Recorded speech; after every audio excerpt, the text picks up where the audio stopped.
Story 1, The Road That Counted Backwards. The mile markers were running in reverse, and Patricia Sullivan's odometer had stopped at 66,666 miles 3 hours ago. She'd passed mile marker 447 near Fairbanks at 11 p.m., then 446, then 445. Normal, except now it was 3 a.m. and she'd just passed mile marker 691, heading toward 692, while her GPS insisted she was driving south. The numbers were climbing in the wrong direction, and outside her windshield, the Dalton Highway stretched forward into darkness that her headlights couldn't fully penetrate, as if the beams stopped at some invisible barrier 50 feet ahead. Patricia had been hauling freight across Alaska for 9 years, ever since her husband died and she'd sold their Anchorage house. 43 years old, 5'6", with calloused hands and a trucker's squint from scanning horizons. She ran a Kenworth T680 cherry red with a sleeper cab she'd customized with blackout curtains and a memory foam mattress. Tonight she was hauling drilling equipment north to Deadhorse, 16,000 pounds of pipe joints and valve assemblies. The load was secure. The truck was running clean. Everything was wrong. Mile marker 693 appeared in her headlights, then 694. She'd been counting. In 3 hours, she'd traveled from marker 447 to 694. That was 247 miles. But her odometer hadn't moved, not 1/10 of a mile. The fuel gauge showed 3/4 full, exactly where it had been at marker 447. She'd checked it specifically because the last fuel stop was in Fairbanks, and she'd filled the tanks completely, which meant she should have burned through at least 50 gallons by now. Diesel consumption averaging 6.8 miles per gallon meant she should have used roughly 36 gallons. The math was wrong. Everything was wrong. Patricia grabbed her CB radio. "This is Red Phoenix. Anyone on this channel?" Static answered. "Northbound Dalton. Anyone copy?" More static, but underneath it, something else. A rhythmic sound, breathing, long, slow inhalations and exhalations. She released the button. The breathing continued. She turned the CB off. The breathing grew louder, now coming from the speaker, even though the power light was dead. Mile marker 695, 696, 697. The breathing became words, distorted and wet-sounding. "Count with me." She fumbled for her cell phone. No signal. She'd expected that. The Dalton Highway ran through some of the most remote territory in North America, hundreds of miles where cell coverage simply didn't exist. But her phone's clock was wrong. It read 3:47 a.m., but the digits were flickering, occasionally showing 11:47 p.m., then jumping to 7:23 a.m., then back to 3:47 a.m. The date cycled to March 14, 2023. March 15, 2023. March 13, 2023. The temperature gauge on her dashboard began to spin, counterclockwise. The needle swept from 180 degrees Fahrenheit down to 100, then to freezing, then into negative numbers. Frost spread across the inside of her windshield in fractal patterns. Her breath came out in white clouds. She cranked the heat to maximum, but freezing air blasted from the vents, carrying that wet, organic smell of something rotting in cold storage. Mile marker 698, 699, 700. She should have passed through Coldfoot by now, a small truck stop settlement that served as the only refueling point for the northern section of the Dalton. She'd been watching for its lights for the past hour. Instead, there was only darkness and the endless centerline reflectors marching toward her like a glowing spine through the black. The road itself looked wrong. The asphalt had taken on a gray-blue color, almost translucent, and beneath the surface she could see shapes. Geometric patterns. Symbols. No, not symbols, numbers. Embedded in the road's surface, visible only when her headlights hit them at certain angles, were numbers. Mile markers, she realized. Every mile marker from this entire highway, all 414 miles of them, were somehow pressed into the asphalt beneath her wheels. She was driving over the compressed history of the road itself.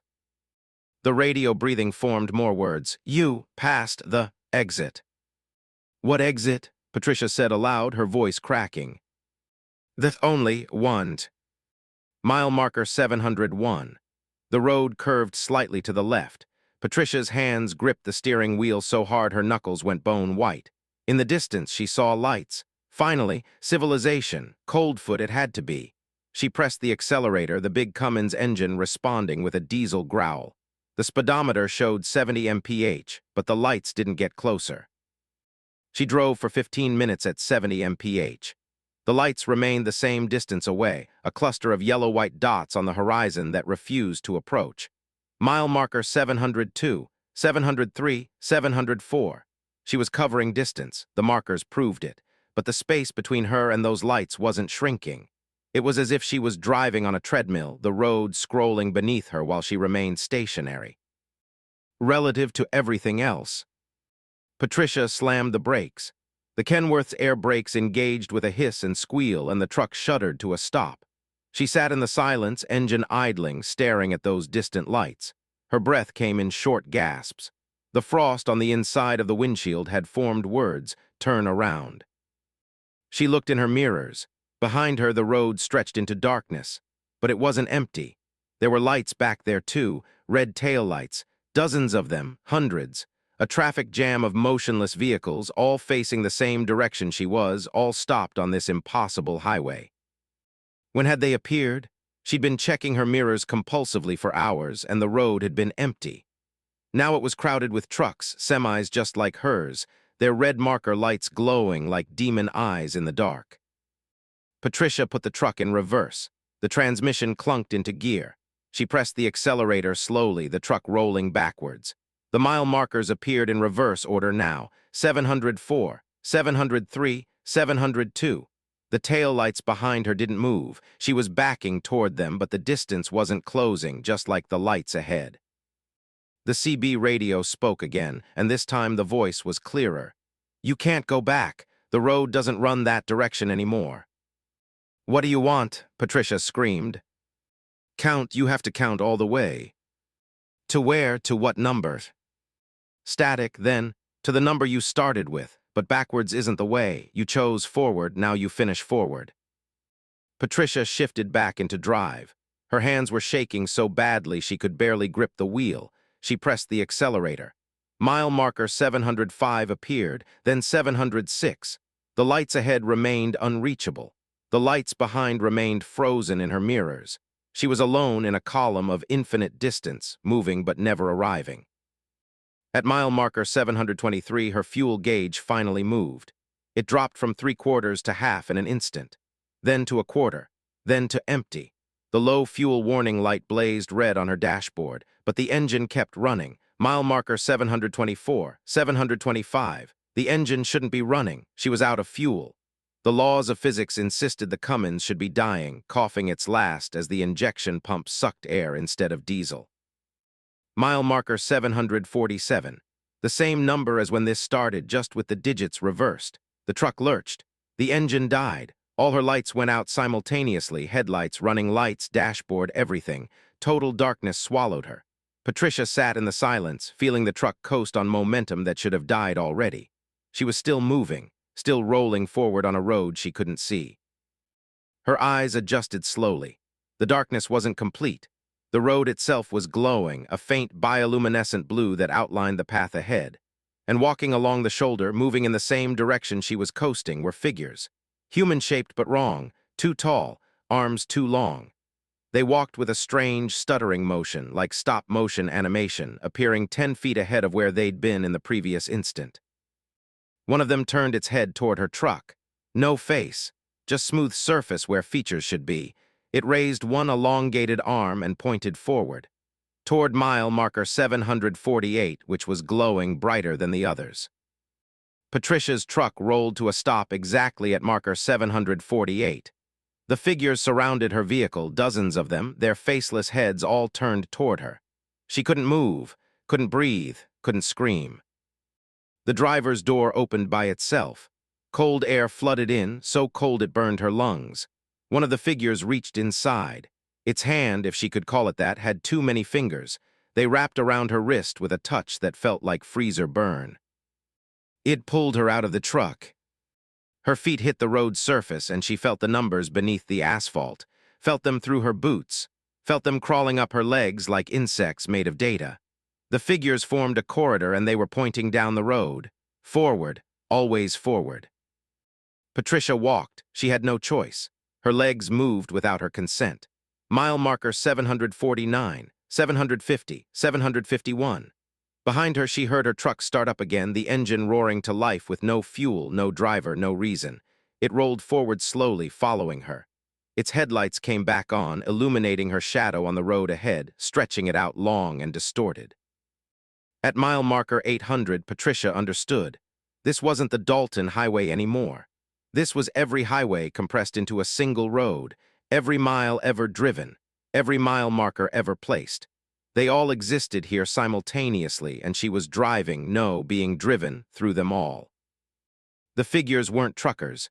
They were mile markers, physical manifestations of distance itself, shepherding her toward some final number.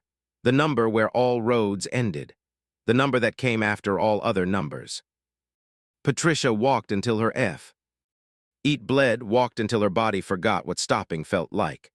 The mile markers continued to count upward. 856, 912, 1045, numbers that shouldn't exist on a 414-mile highway.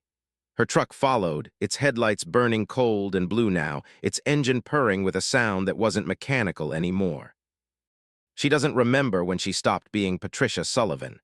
Somewhere around mile marker 2000, her name became a number 2. Her memories converted to coordinates. Her fears transformed into fuel that fed something vast and hungry. There are reports sometimes from truckers on the Dalton Highway. They see a red Kenworth driving north with no one in the cab. They see a woman walking along the shoulder, moving impossibly fast, her shadow stretching behind her like a road. They see mile markers that flicker between numbers that don't match their position. And sometimes, when they check their odometers after a routine drive, they find the numbers don't add up. They've traveled more miles than the road contains, or fewer. The distance has become negotiable, unreliable. The road is counting something, and it's not finished yet. Patricia's truck was found 3 months later, parked at mile marker 447 near Fairbanks, where her journey allegedly began. The engine was still warm. The odometer read 66,666 miles. The fuel tanks were empty but showed no signs of ever being filled. Inside the cab, written on every surface in what appeared to be frost that wouldn't melt, were numbers, mile markers running from 447 to infinity. The cargo was gone, all 16,000 pounds of it. The trailer was empty except for a single object. A mile marker sign, number 748, bent and twisted into the shape of a woman walking. They never found Patricia Sullivan, but truckers on the Dalton still report seeing her sometimes, walking north, always north, counting under her breath. They say if you listen carefully on the CB radio at 3:47 a.m., you can hear her voice underneath the static. 749-750-751. Story 2, The Dispatcher Who Knew Too Much. Marcus Chen answered the phone on the first ring because the number showed his own cell phone calling him. His voice, distorted and layered with static, said, "Don't stop at the way station in talk. They're not inspectors. They're not even human. Drive straight through. I already did. You will too." The call ended. Marcus stared at his phone, the screen showing the call duration as -7 minutes. He was northbound on the Alaska Highway, approaching the Canadian border at 9:47 p.m., hauling a load of frozen seafood from Seattle to Anchorage. The refrigerated trailer behind his Peterbilt 579 hummed steadily, keeping 40,000 pounds of king crab at -20 degrees Fahrenheit. Everything was legal, documented, and normal. Except for the phone call from himself. Talk was still 280 miles ahead. The way station wouldn't be relevant for another 4.5 hours of driving. Marcus had been a long-haul trucker for 12 years, and he'd never missed a required way station, never ran illegal, never gave authorities a reason to hassle him. 36 years old, meticulous about logs and maintenance, proud of his clean record. But that voice had been his, not similar, not a mimic. His voice, with his Beijing accent, softened by a decade in the Pacific Northwest. His habit of slightly emphasizing the last word in sentences. His phone rang again. Same caller ID, himself, he answered. "The dispatcher is going to call in 6 minutes, his voice said. "Her name will be Jennifer Kowalski, but that's wrong. Jennifer Kowalski died in 1987. Don't tell her you know, just listen to where she tells you to go. Who is this? You 12 hours from now. It's 9:53 a.m. March 15th where I am. You're still at 9:48 p.m. March 14th. I'm calling backwards to warn you, but it's not a warning because you can't change it. I already received these calls when I was you. Now I'm making them because I already did. The call dropped. Marcus's hands were slick with sweat on the steering wheel. The highway ahead was empty, a corridor through black spruce forest, the trees pressing close to the road like walls. His phone showed 9:49 p.m. 1 minute had passed, not 6. He waited. Time felt elastic, stretching and compressing irregularly. His dashboard clock flickered. 9:49. 9:51, 9:47, 9:49, finally settling on 9:55 p.m. The phone rang, not his number this time, the company dispatch line. Marcus, this is Jennifer Kowalski with Northern Roots Dispatch. The voice was professional, female, with a flat Midwestern accent. We've got a situation developing. There's a highway closure ahead on your route, avalanche danger near mile marker 1307. We're rerouting all northbound traffic. I'm going to give you coordinates for an alternate route. Marcus's mouth was dry. What's your employee ID number? Pause, excuse me. Company policy. I verify dispatcher identity before accepting route. E-changes. Another pause longer. NK487. Marcus pulled up the company app on his phone. Dispatch roster. Jennifer Kowalski, NK487. Hired 2019. Photo showed a woman in her 30s, blonde hair, glasses. He zoomed in on the photo. Her eyes were wrong. The pupils were rectangular, horizontal rectangles like a goat's eyes. Marcus, are you there? Yeah, what's the alternate route? She read off coordinates. Marcus entered them into his GPS. The device processed, then displayed a route that veered off the Alaska Highway onto a road that didn't have a name, just a designation, Route 0.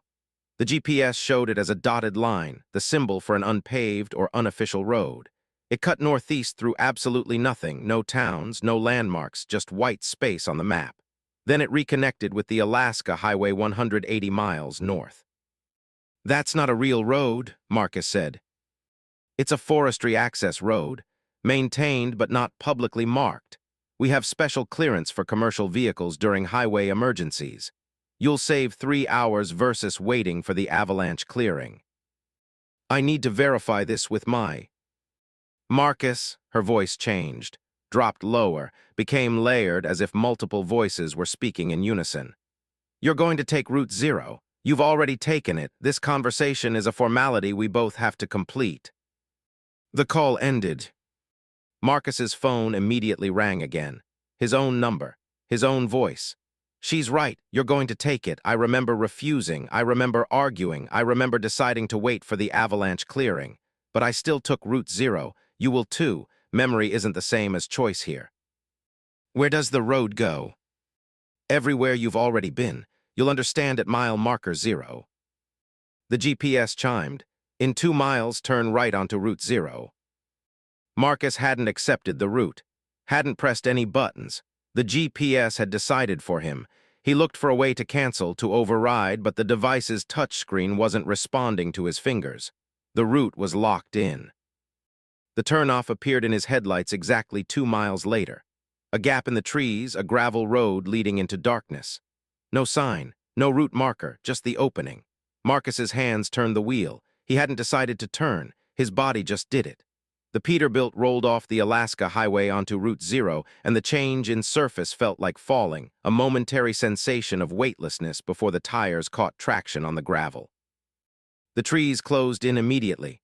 The road was narrow, barely wide enough for his truck, branches scraping against both sides of the trailer. The headlights showed gravel and dirt, but when Marcus looked in his mirrors, he saw asphalt behind him. Fresh, black asphalt with painted lane lines. The road was different depending on which direction he looked. Mile marker 180 appeared, then 179. The numbers were counting down. His GPS showed him traveling northeast, but the mile markers indicated he was going backward through distance, undoing miles instead of accumulating them.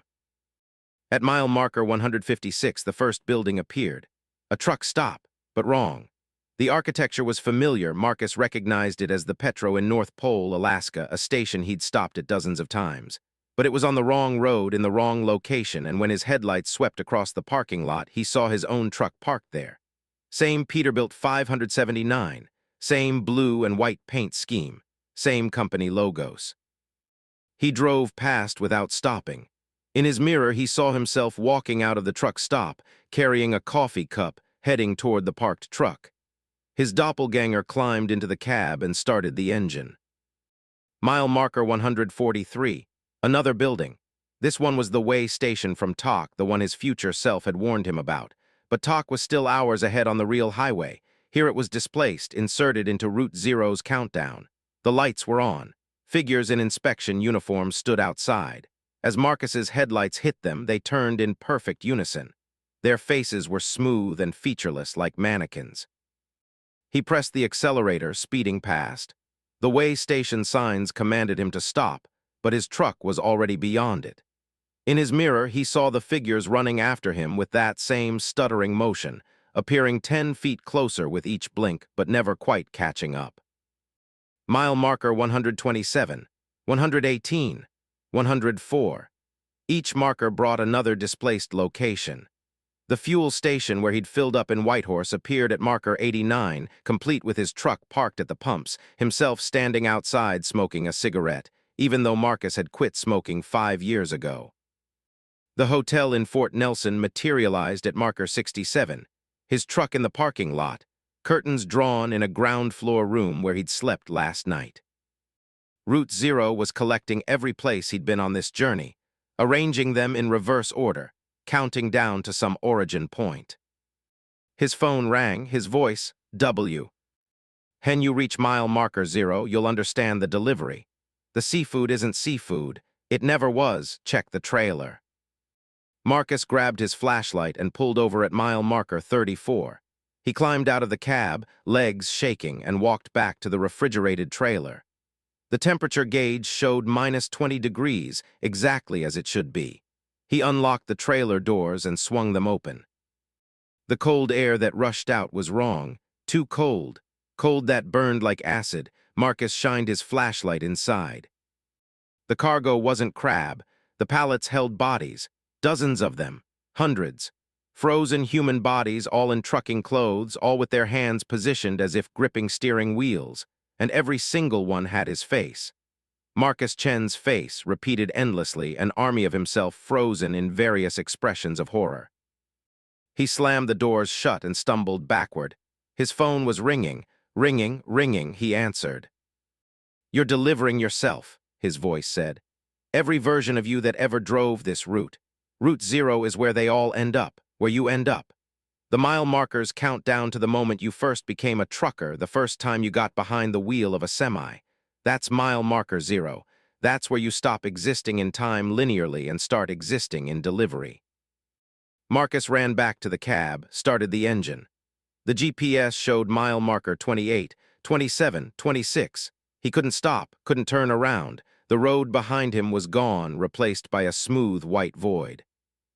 At mile marker 12, Jennifer Kowalski was standing in the road. Not the photo version. The 1987 version. Marcus knew because her clothes were dated and her body was translucent, and through her chest he could see her spine and the hole where her heart should be. She smiled. "Thank you for delivering yourself on schedule." Mile marker 765. The trees were gone. The world was gone. Only the road remained, a strip of asphalt floating in white emptiness. Marcus's phone showed 37 missed calls, all from his own number, all with messages he was afraid to hear. Mile marker 3. His trailer was getting heavier. The truck was straining, engine working harder as if the cargo was increasing in mass. He glanced in his mirror. The trailer was longer, impossibly longer, stretching back into infinity. More pallets, more frozen versions of himself. Every Marcus Chen that would ever drive this route, all being delivered to the same destination. Mile marker 2, the dispatcher called again. "You're almost home, Marcus. Home is where the route starts. Home is where the route ends. They're the same place on Route 0. Mile marker 1. Mile marker 0. The truck stopped. Marcus sat in perfect silence. The void outside his windows was absolute. No light, no dark, just absence. His phone rang one final time. He answered. "Now you start making the calls," his voice said. "Call yourself backwards through time. Warn yourself. It won't matter, but you have to do it. That's the delivery. You deliver the warning to yourself so that you'll do what you already did. You're part of the route now. You're part of the cargo." Marcus looked at his phone. His call history was loading. Every date he'd ever driven. Every time he'd been on the road. His phone was preparing to call all of them. To call himself at every point in the past and warn himself about Route 0. He pressed dial on the first number, heard his own voice answer, "Hello." "Don't stop at the way station and talk," Marcus heard himself say, his mouth forming words he hadn't decided to speak. "They're not inspectors, they're not even human. Drive straight through. I already did, you will too." The route was complete. The delivery was made. Marcus Chen became a loop in time, forever driving Route 0, forever warning himself, forever hauling a cargo of his own frozen bodies to a destination that was also his origin. Truckers on the Alaska highway sometimes report a strange phenomenon. Their GPS glitches and shows a road that isn't there, a dotted line cutting through empty map space. They ignore it. They always ignore it. But some drivers go missing anyway, disappear between checkpoints. Their trucks are never found. The dispatch records show something interesting. Every missing driver received a call from their own number within 12 hours of disappearing. The call duration is always logged as -7 minutes. Jennifer Kowalski was a real dispatcher. She died in 1987 when her car went off the road near Tok, Alaska. Her employee ID was NK487. The number wasn't reassigned. The company has no record of hiring anyone named Jennifer Kowalski after 1987. But someone keeps using that ID to dispatch drivers onto routes that don't exist. Marcus Chen's truck was found 3 years later, parked at mile marker 0 on the Alaska Highway. Mile marker 0 doesn't exist. The Alaska Highway starts at mile 0 in Dawson Creek, British Columbia, but there's no marker there, just empty road. The truck was empty, no cargo, no driver. But the refrigeration unit was still running, and when investigators opened the trailer, they found it colder than any mechanical refrigeration could achieve. Cold enough that the air itself had started to crystallize. And frozen in the air crystals, if you looked closely enough, were images. Faces. All the same face. Marcus Chen repeated infinitely, each image showing him at a different moment, all of them behind a steering wheel, all of them on a road that counted backwards. Story 3. The wrong delivery address. The blood on Robert Hayes's manifest didn't bother him at first because it was his own blood type, ob-negative, written in ink that looked wet no matter how long it dried. What bothered him was the delivery address. His childhood home in Nome, Alaska, which had burned down in 1994 when he was 9 years old, killing his mother and sister. The house didn't exist, hadn't existed for 29 years.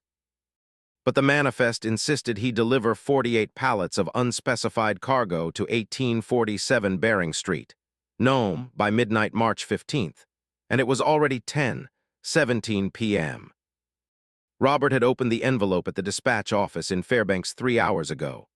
The dispatcher, a man Robert had never seen before despite working for this company for 6 years, had smiled with too many teeth and said, "Rush delivery, you leave now." The man's name tag read dispatcher with no actual name, and his eyes reflected light like an animal's eyes, a brief green flash in the fluorescent office lighting. Now Robert was driving the Nome-Taylor Highway, a route he'd never driven before, in a Freightliner Cascadia that smelled like smoke and melted plastic even though the cab was clean. The cargo manifest listed the contents as replacement parts, but the weight distribution was wrong. The trailer should have been heavier. The way it pulled felt like it was empty or filled with something that didn't obey normal physics. At mile marker 78, his phone showed a text message from his mother. His mother, who had been dead for 29 years. The message read, "Bobby, you're late for dinner. Your sister is waiting. Don't make us worry." Robert's hands were shaking. He pulled over, the truck's air brakes hissing in the silence of the subarctic night. March in Alaska meant the darkness was starting to recede, but here on this section of highway, it felt like the sun had never risen and never would. He checked his phone. The message had been sent 2 minutes ago.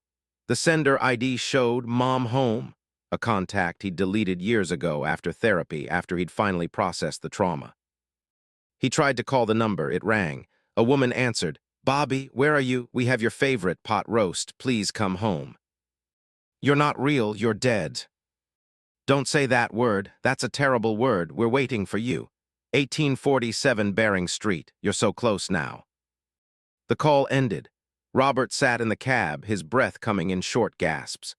The rational part of his brain screamed that this was impossible, hallucination, breakdown, something explainable. But the manifest sat on his passenger seat, the blood ink shimmering in the dome light, and the address was written in his mother's handwriting. He recognized the way she made her sevens with a crossbar, the way her lowercase e always looked like a backward 3. He could refuse the delivery, turn around, drive back to Fairbanks, quit the job, check himself into a hospital. But his hands were already putting the truck in gear. His foot was pressing the accelerator. His body was completing the delivery without his permission, as if the manifest had turned his intentions into commands his muscles had to obey. Mile marker 65, 52, 38. The landscape outside was wrong. The Nome-Taylor Highway ran through tundra and scattered spruce, but through his windows Robert saw a different terrain. Suburban streets, houses, a neighborhood that looked like Nome circa 1994, complete with the specific models of cars that had been popular then. A Ford Taurus, a Chevy Cavalier, a Dodge Caravan with the fake wood paneling. But when Robert looked in his mirrors, he saw tundra.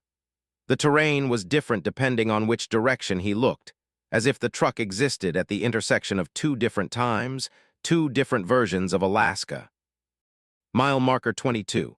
A fire station appeared on the left side of the road. Nome Fire Department, Station 3. Robert remembered this building. He'd been there on a field trip in 3rd grade 2 months before the fire that killed his family. The firefighters had let the kids try on helmets and sit in the truck.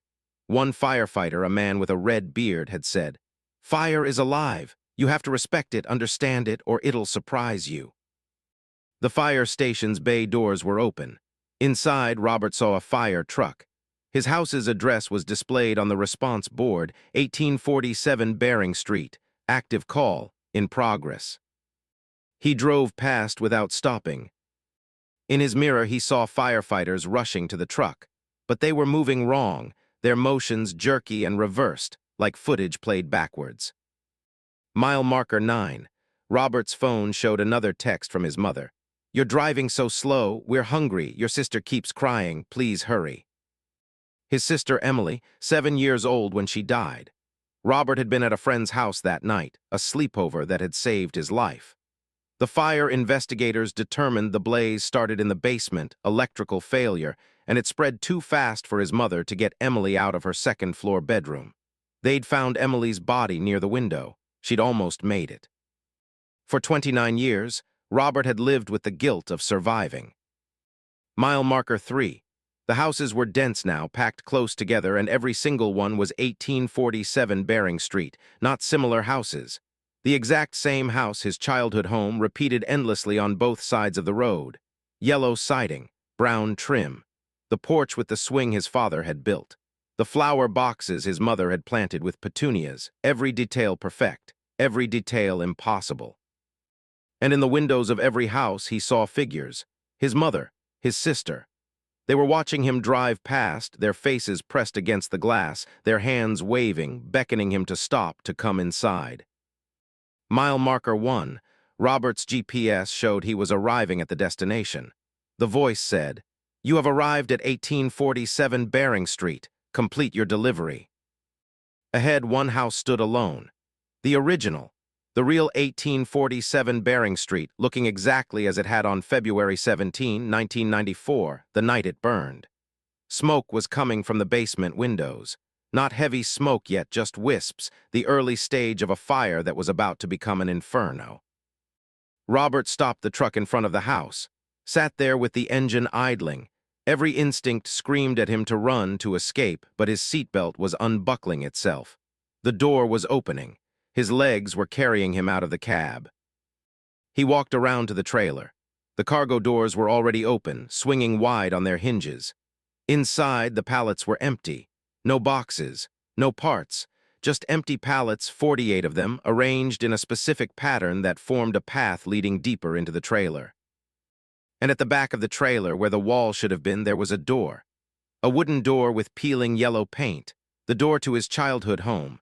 The door to 1847 Bering Street. It was impossible, a door from a house that burned down, installed in the back of a semi-trailer. But it was solid and real, and it was opening. His mother stood in the doorway. She looked exactly as Robert remembered, 34 years old, wearing the green cardigan she'd loved, her hair in the style she'd always worn. She smiled. "Bobby, you're home. Come inside. Dinner's ready." "You died," Robert whispered. "Not yet. The fire hasn't really started yet. We have time. Come inside. You can save us this time." Robert's feet carried him forward. He walked through the trailer, down the path between the pallets. Each pallet had a photograph on it, he realized, photos from his childhood, his birthday parties, Christmas mornings, family trips, his whole life before the fire laid out in chronological order. He reached the door. His mother took his hand. Her skin was warm, real. "We've been waiting so long. You were supposed to be here that night, supposed to be home, but you weren't, and now time is trying to correct itself. The delivery is you, Bobby. You're the cargo." Robert tried to pull away, but her grip was iron. She pulled him through the door, and he was inside his childhood home, standing in the living room. The TV was on, showing a program from 1994. His sister Emily was sitting on the couch, coloring in a coloring book. She looked up and grinned. "Bobby, you're home. Mom said you'd come." The smoke was thicker now, coming up through the floor vents. Robert could hear crackling from the basement. The fire was spreading. "I can't be here," Robert said. "This already happened. I can't change it." "You're not changing it," his mother said. "You're completing it. You were always supposed to die with us. Your survival was the mistake. This delivery corrects the timeline." Emily stood up. "We're supposed to be together. Families stay together." The flames reached the first floor. The carpet caught. Fire spread across the living room in seconds, crawling up the walls, racing across the ceiling. The heat was immense. Robert screamed, tried to run for the door, but his mother and sister held him. Their hands were burning, flesh melting, but they didn't let go. "The manifest was written in your blood," his mother said, her face blackening in the heat. "That means it's binding. You signed for this delivery the moment you survived. Every day you lived after we died was borrowed time." Emily hugged him, her body engulfed in flames. "Don't be scared. It's warm. We'll be together." The house collapsed around them. The roof caved in. The walls fell. Robert Hayes died in the fire at 1847 Bering Street on February 17, 1994, along with his mother and sister, exactly as he was supposed to.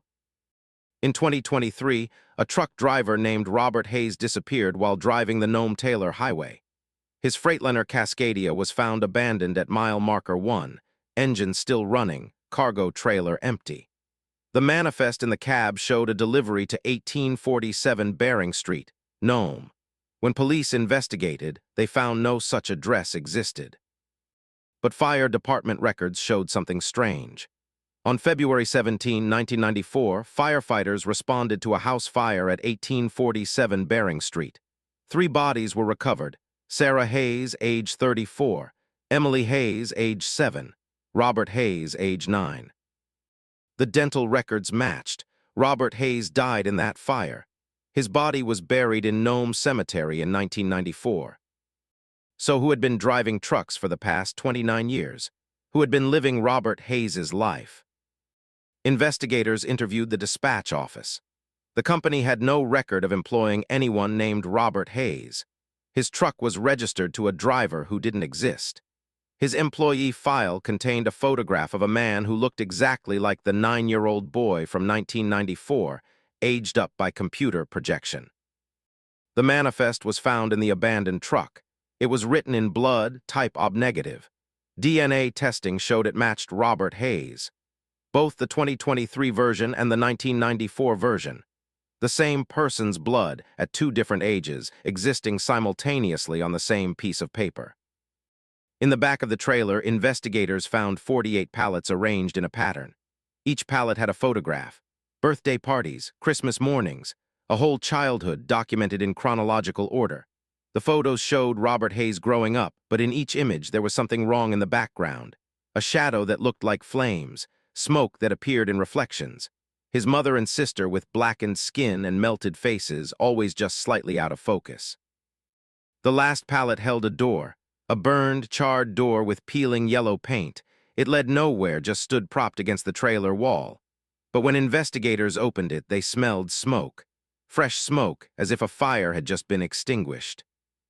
And in the ash on the floor around the door, they found footprints. 3 sets, 1 adult female, 1 child, 1 adult male, all walking through the door from the trailer into some space that couldn't exist. The door is stored in an evidence locker now. Sometimes late at night, security guards report hearing sounds from inside the locker.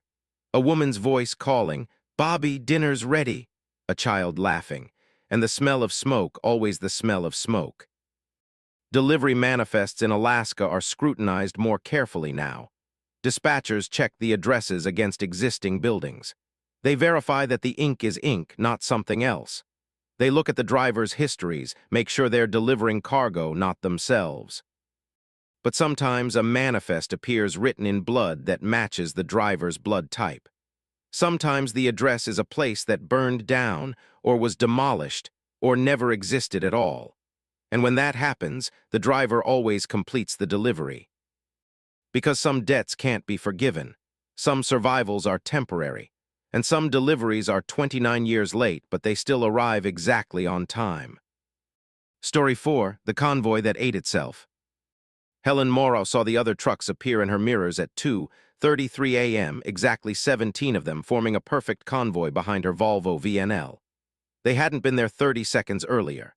The highway had been empty for the past 40 miles, nothing but her headlights cutting through the Alaska darkness on the Richardson Highway between Fairbanks and Valdez. Now she had company, identical trucks, same model, same year, same forest green paint scheme. And when she squinted at the lead truck behind her, she saw the driver was her. Same face, same short gray hair, same crooked nose from the break she'd suffered in 2015. The other Helen stared back through the windshield with an expression Helen recognized. The 1,000-yard stare of someone who'd been driving too long, seen too much, and stopped questioning. Helen's CB radio crackled, her own voice distorted. "This is Morrow 2 to Morrow 1. We're maintaining following distance. Don't slow down, don't stop. The convoy has to keep moving." Helen grabbed the CB. "Who the hell is this?" "I told you I'm Morrow 2. Behind me is Morrow 3. Behind her is Morrow 4. We're all you, Helen, different iterations. The highway is folding, and every fold brings another version of you onto the road. We're converging toward the singularity point. You're insane. You're some kind of. You're hauling drilling equipment. 42,000 pounds. 5 pallets of drill heads, 3 pallets of pipe sections, hydraulic pumps, you load." Ed at the warehouse in Fairbanks at 11:40 p.m. The foreman's name was Dave Wickstrom, and he made a joke about your tattoo. "You're 51 years old.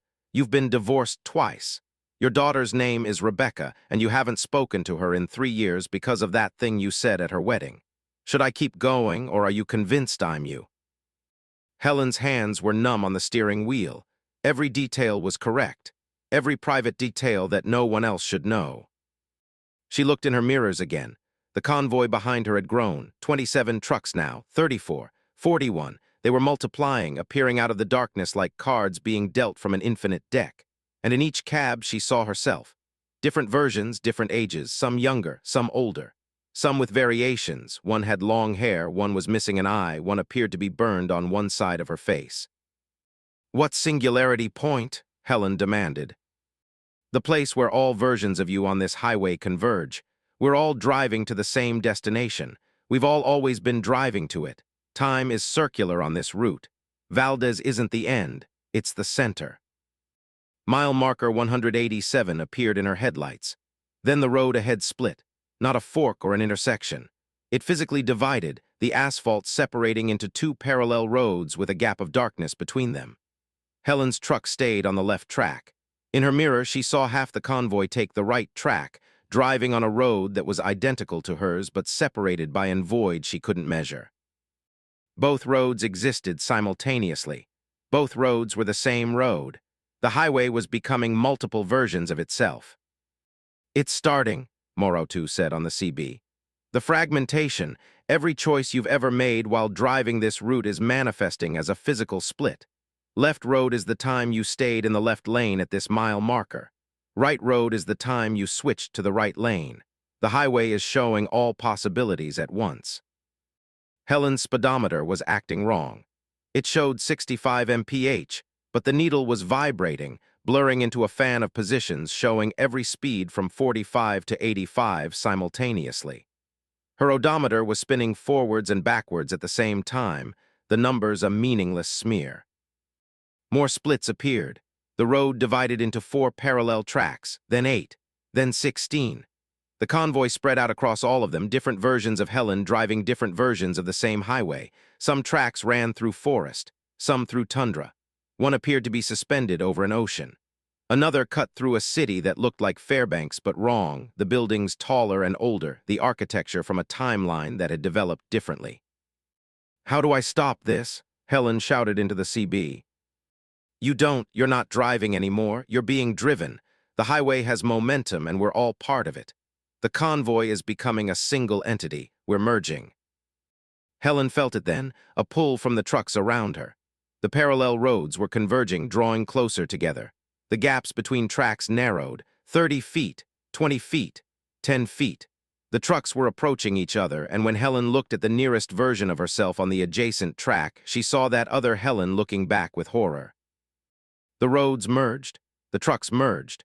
Metal folded into metal, but there was no crash, no impact. Helen's Volvo VNL and the adjacent truck occupied the same space simultaneously. She could see the other cab overlapping hers, the other steering wheel penetrating through her own steering wheel, the other Helen sitting in the same seat, their bodies phasing through each other like ghosts.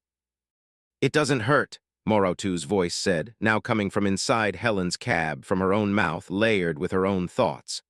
"The merging, we just become more dense, more concentrated, all the versions of us compressed into one point." Helen tried to scream, but her voice was multiplied, dozens of versions of the same scream at different pitches. She looked down at her hands on the wheel. She had too many hands. Dozens of hands, all hers, overlapping and interwoven, gripping the same steering wheel from multiple timelines simultaneously. The convoy was collapsing inward, all the trucks, all the Helens, converging on a single point. The highway ahead showed mile marker 144, and beyond it something vast, a structure. It looked like a truck stop, but it was wrong. Too big. The building stretched upward impossibly, a tower made of gas pumps and diesel fuel signs with parking lots that wrapped around it in spiral patterns. The sign read, "VALDZ Convergence Terminal, all versions welcome." Helen's truck drove into the parking lot without her steering. She was just one of hundreds now, maybe thousands. The lot was filled with identical Volvo VNLs, all forest green, all parked in perfect rows. And standing outside each truck was Helen, every age, every variation, all waiting. They watched her truck pull into an empty spot. The engine shut off by itself. The door opened. Helen's legs carried her out of the cab. She stood among infinite versions of herself, all staring at a central building. The building was breathing. Its walls expanded and contracted. The glass doors opened and closed like a mouth. Inside, Helen saw more versions of herself. They were walking into the back of the building, disappearing into a light so bright it hurt to look at. "This is where we all end up," said a Helen standing next to her. This one was older, maybe 70, with a cane. "Every route we've ever driven leads here eventually. Every decision, every turn, every mile. This is the terminal, the end of the line." "What's in there?" Helen asked, her voice small. "The truck we've always been driving, the load we've always been hauling, ourselves. We deliver ourselves to ourselves. It's a loop. It's always been a loop." Helen walked toward the building. She couldn't stop. All the Helens were walking in unison, a crowd of identical women moving toward the breathing structure. They passed through the glass doors, and Helen felt the heat. Immense, overwhelming heat. The building's interior was a furnace. No, not a furnace. An engine. A massive diesel engine the size of a building, pistons the size of trucks pumping up and down. The engine was running on fuel that Helen recognized, herself. The Helens were walking into the engine's intake, being pulled into the combustion chambers, burning as fuel to keep the engine running. "This is the highway's heart," a voice said. Helen's voice, but deeper, resonant, coming from everywhere. "Every road needs an engine. Every journey needs fuel. You've been driving to feed this. Every version of you, every mile you've ever driven has been bringing you here to burn." Helen tried to run, but her legs wouldn't obey. She was being pulled toward the intake manifold, a vast opening lined with pistons that compressed and expanded. Other Helens were already being fed into it, their bodies sliding into the machinery, disappearing with flashes of light and heat. She reached the edge. The heat was unbearable. She could see into the combustion chamber, could see the burning Helens inside, their bodies converted to energy that powered the engine, that powered the highway, that created more Helens to feed the engine. It was infinite, it was perpetual, it was horrible. Helen fell into the intake. The pistons compressed. She burned. Her body converted to energy, to fuel, to momentum. She became part of the engine, part of the highway, part of the system that would generate more versions of herself to drive to this point and burn. And as she burned, she understood. She'd been here before, burned before, died before. The highway was circular. The engine was eternal. Every Helen that burned was reborn at the starting point, climbing into a forest green Volvo VNL, accepting a manifest for Valdez, driving toward her own consumption. The Richardson Highway has a strange reputation among truckers. They avoid it if they can. The ones who have to drive it report strange phenomena, seeing their own trucks in the distance, hearing their own voices on the CB, passing parking lots filled with identical vehicles. Sometimes a trucker disappears on the Richardson. Their truck is never found. Their last known position is somewhere between Fairbanks and Valdez, usually around mile marker 144. But their manifests keep appearing. New dispatches for new drivers hauling loads to Valdez. And when those drivers set out, they sometimes report seeing a convoy in their mirrors. Identical trucks, all driving in perfect formation, all approaching some terminal they haven't reached yet. Helen Morrow's name appears in dispatch records every 3 weeks. A new job, same route, Fairbanks to Valdez. The dispatchers who process these manifests swear they've never entered them into the system. The jobs appear spontaneously, already assigned, already scheduled. And sometimes, late at night, truckers on the Richardson Highway see something in the distance. A glow on the horizon around mile marker 144. When they approach, it vanishes. But they report feeling heat through their closed windows, smelling diesel exhaust so thick it makes them gag. And if they look carefully at their odometers after passing that point, they find they've traveled more miles than the highway contains. Impossible distances. As if the road has folded and they've driven through multiple routes simultaneously. The engine is still running. The terminal is still accepting deliveries. And Helen Morrow is still driving, an infinite fleet of her on an infinite highway, all converging on the same burning point, all becoming fuel for a journey that never ends. Story 5, The Passenger Who Counted Stops. The hitchhiker at mile marker 312 had no face, just smooth skin where features should be, but Douglas T. Horn had already opened the passenger door and said, "Climb in," before his brain processed what he was seeing. The figure was tall, wearing a gray hoodie and jeans, and it moved with an odd precision as it climbed into the cab of Douglas's Mac Anthem. The door closed. The cab filled with a smell like ozone and copper. Douglas's mouth was still forming words. "Where are you headed?" When the faceless passenger spoke, its voice emanating from somewhere in its chest. "I need to make 7 stops. You will take me to each one. The highway will show us the way." "I'm not a taxi service. I'm hauling livestock, 38 head of cattle. Destination, Anchorage Meatpacking, 1400 DeBar Road. You won't arrive. We have different destinations now." Douglas slammed the brakes. The Max air brakes screamed, and the trailer full of cattle bellowed in distress. The truck shuddered to a stop on the Seward Highway, 23 miles south of Anchorage. "Get out," now. The faceless passenger didn't move. Drive, first stop is in 4 miles, you'll see it. I said get the hell out of my truck. The passenger tilted its head, the smooth expanse where its face should be rippled, as if something underneath the skin was trying to push through. You picked me up, that's a contract. You break a contract, you pay the price. Drive, Douglas Thorne, I already know you will. Douglas's foot pressed the accelerator before he decided to move it. The truck rolled forward, gaining speed. His hands turned the wheel, his body operated the vehicle, but his consciousness was a passenger in his own flesh. "What are you?" Douglas whispered. "I'm a route, I'm the highway itself made flesh. I need a driver, you were convenient." Mile marker 316, 318, 320. At mile marker 323, the first stop appeared, a building on the right side of the road materializing out of the darkness. It looked like a rest stop, but Douglas had driven this highway 200 times and there was no rest stop here. The structure was concrete and brutalist, all harsh angles and small windows. A sign read, "Stop 1, collection point." Douglas's hands steered the truck into the parking lot. His feet worked the brake. The truck stopped.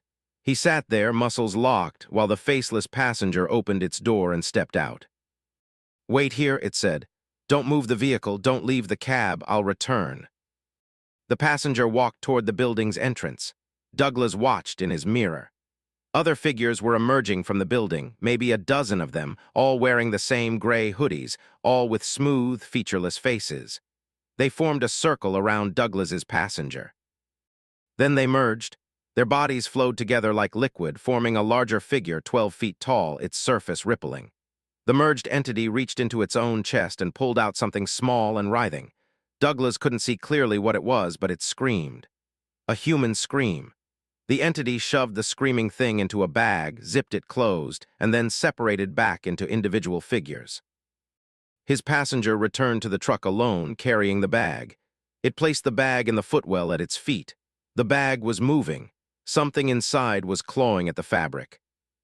6 more stops, the passenger said. Drive. Douglas's body obeyed. The truck rolled back onto the Seward Highway. In his mirror, the building was gone.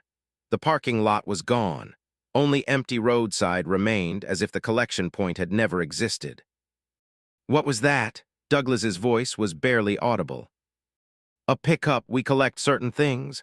Fragments, pieces, souls that missed their exits. They accumulate in the infrastructure. We gather them for processing." "Processing into what?" "New road, new asphalt, new highway. Everything becomes road eventually." Mile marker 337, 341, 348. Douglas tried to regain control of his body, tried to force his hands to turn the wheel to crash the truck to stop this nightmare. But his muscles wouldn't obey. He was a puppet, and the highway itself was pulling the strings. At mile marker 365, the second stop appeared. This one was a gas station, impossibly modern compared to anything in Alaska, all glass and chrome with pumps that glowed with blue light. The sign read, "Stop 2, Conversion Terminal." The passenger got out again. This time it opened one of the blue glowing pumps and inserted the bag from the first stop into the pump's nozzle. The pump turned on by itself. Douglas heard grinding sounds, mechanical and organic mixed together. The bag deflated, its contents sucked into the pump. Then the pump began to dispense. Not gasoline, something black and thick, like oil but moving wrong, flowing upward instead of down. The passenger caught the substance in a container that appeared in its hands. When the container was full, the passenger returned to the truck. 5 more stops, it said. Douglas was crying. He didn't remember starting, but tears were running down. His face, "Please let me go, I have a family, I have." You had a family, past tense. You picked me up at mile marker 312. That was 4 hours ago in your perception. For the rest of the world, it's been 4 months. Your wife has moved on. Your children think you're dead. You disappeared. They had a funeral. Your truck was found abandoned in a parking lot in Anchorage. No sign of you, no sign of struggle, just gone. That's impossible. It's only been... Time is different on my route. We're on the roads between roads, the places that connect but don't exist. Every stop takes you further from the world you knew. Mile marker 382, 397, 411. Douglas's phone showed no signal. The clock was spinning randomly, 3:47 a.m., 6:22 p.m., 11:04 a.m. The date cycled through years, 2023, 2025, 2018, 2031.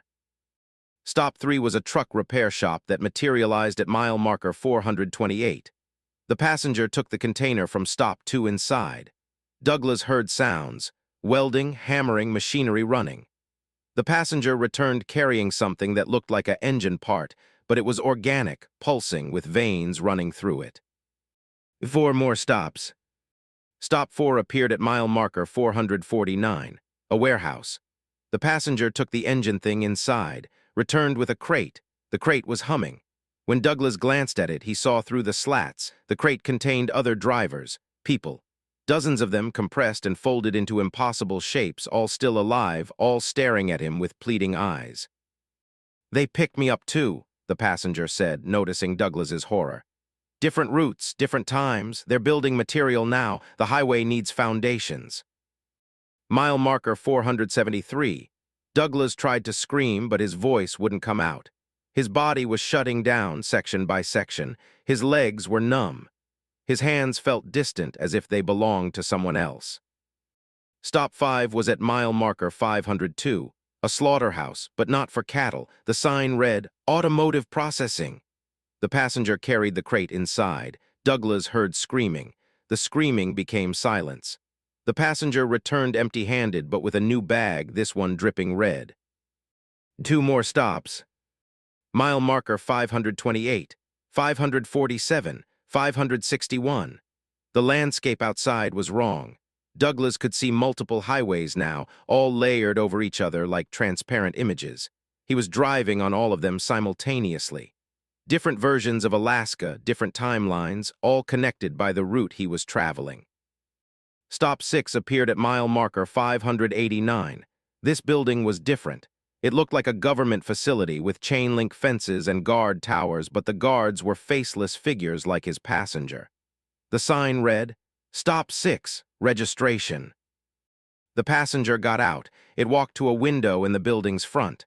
A moment later, it returned with a metal plate, a license plate. It attached the plate to the front of Douglas's truck. The plate number was Douglas's social security number, but with extra digits. Too many digits. Numbers that continued beyond the possible. "You're registered now," the passenger said. "You're part of the fleet, one more stop." "What happens at the last stop?" "You stop being a driver, you become a vehicle." Mile marker 604, 623, 651. Douglas could feel himself changing. His skin was hardening, his bones were turning metallic, his blood was becoming gasoline. The transformation was slow, cellular, agonizing. He was being converted into the truck he was driving, merging with it, becoming one entity.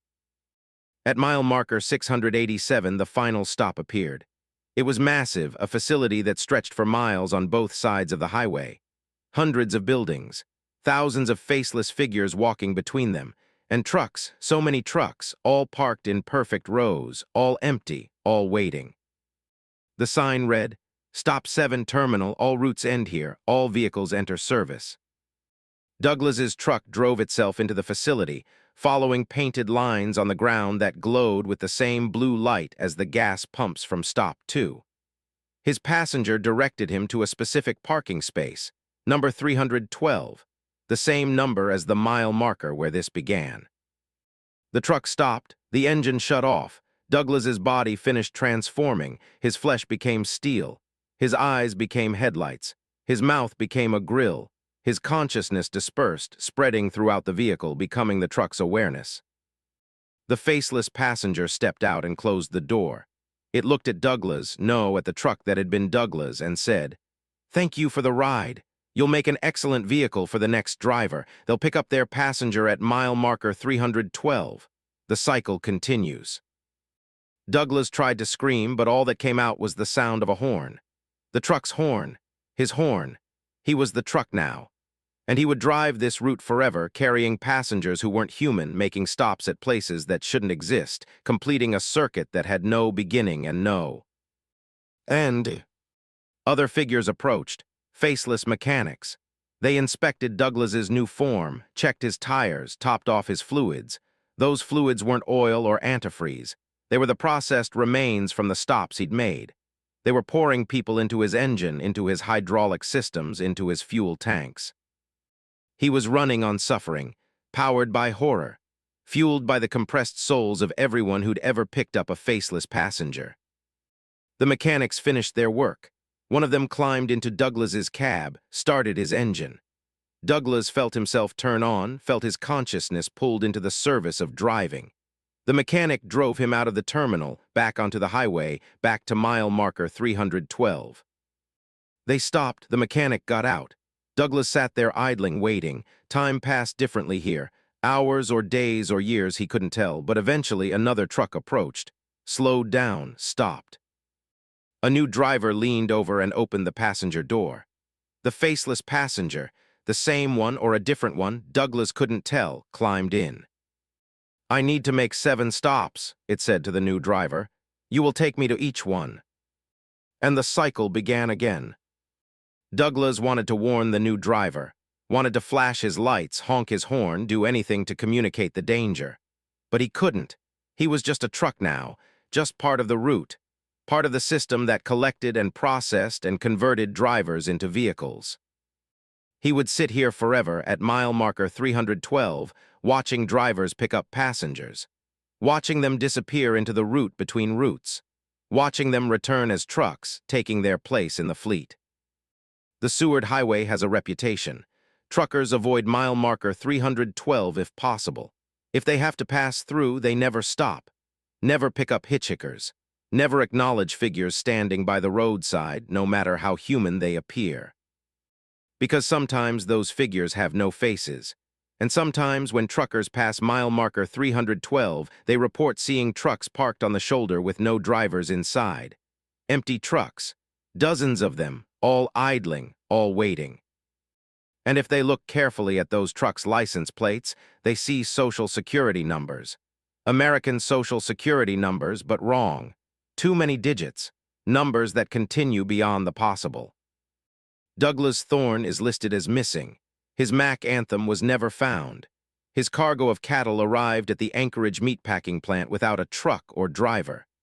The cows were in the loading dock, still in their transport formations, but no vehicle had delivered them.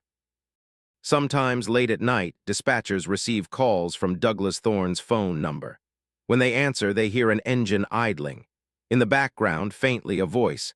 "Don't pick up passengers. Don't stop at marker 312. Don't make the 7 stops."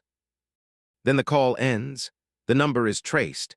It comes from a cell tower near mile marker 312 on the Seward Highway. But there is no cell tower at mile marker 312. The nearest tower is 40 miles away. The signal shouldn't reach that far. Unless the call isn't coming from a phone.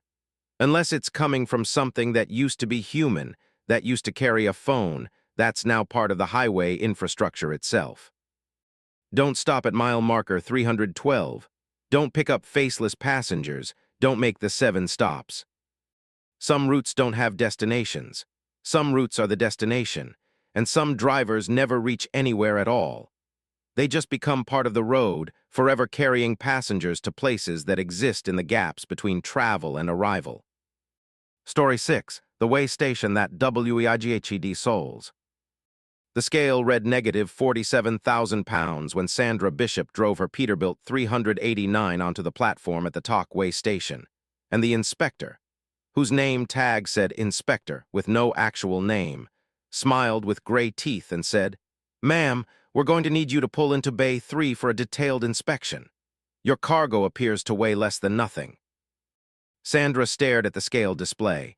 Her truck and loaded trailer should have weighed approximately 79,000 pounds total. She was hauling canned goods from Seattle to Fairbanks, a straightforward run she'd done 20 times before.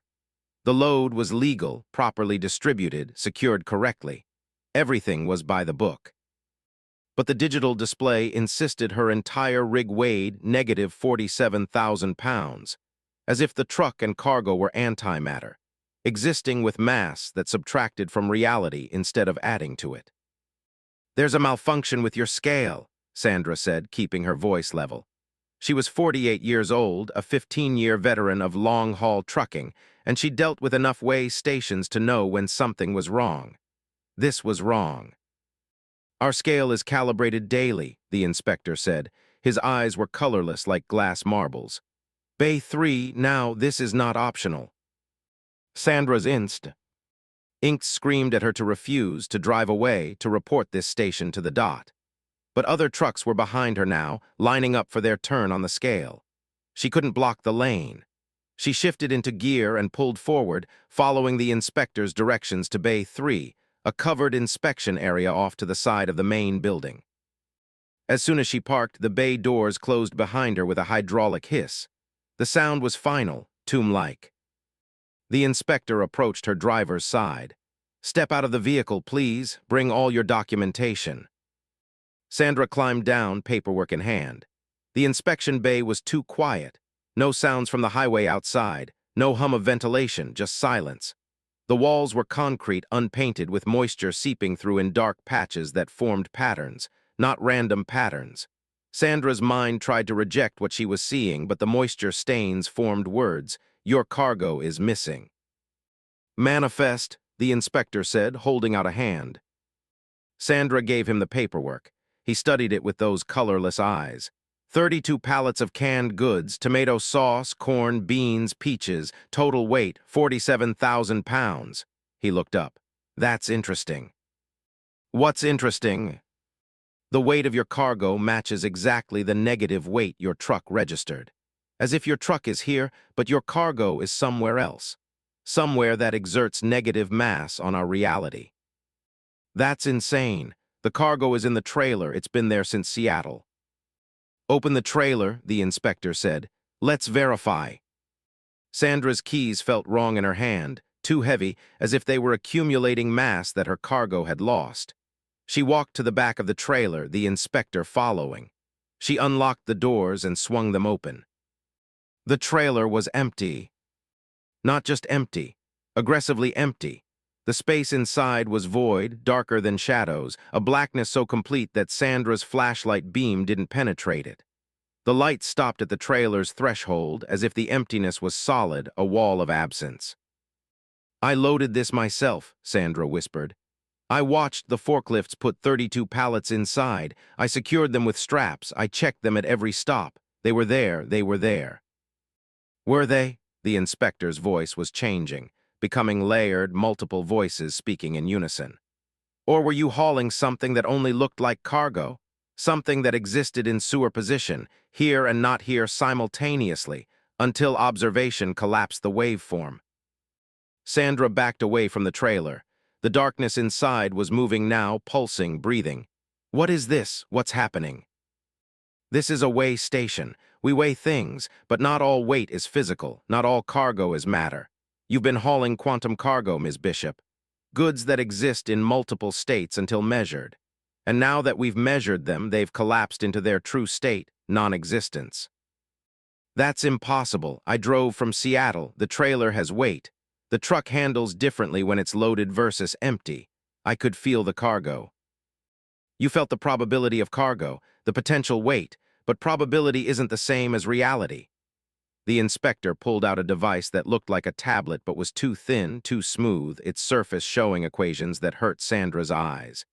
"Your manifest lists 47,000 pounds of canned goods, but the manifest is lying. You were never hauling food. You were hauling debts." "Debts?" 47,000 pounds of unpaid debts. Financial, moral, existential. They have weight, these debts, but not the kind that normal scales can measure. Our scale measures obligation, measures guilt, measures what you owe to the universe. And your cargo was debts being transported from debtors to collectors. Except you triggered the observation point. You caused the waveform to collapse.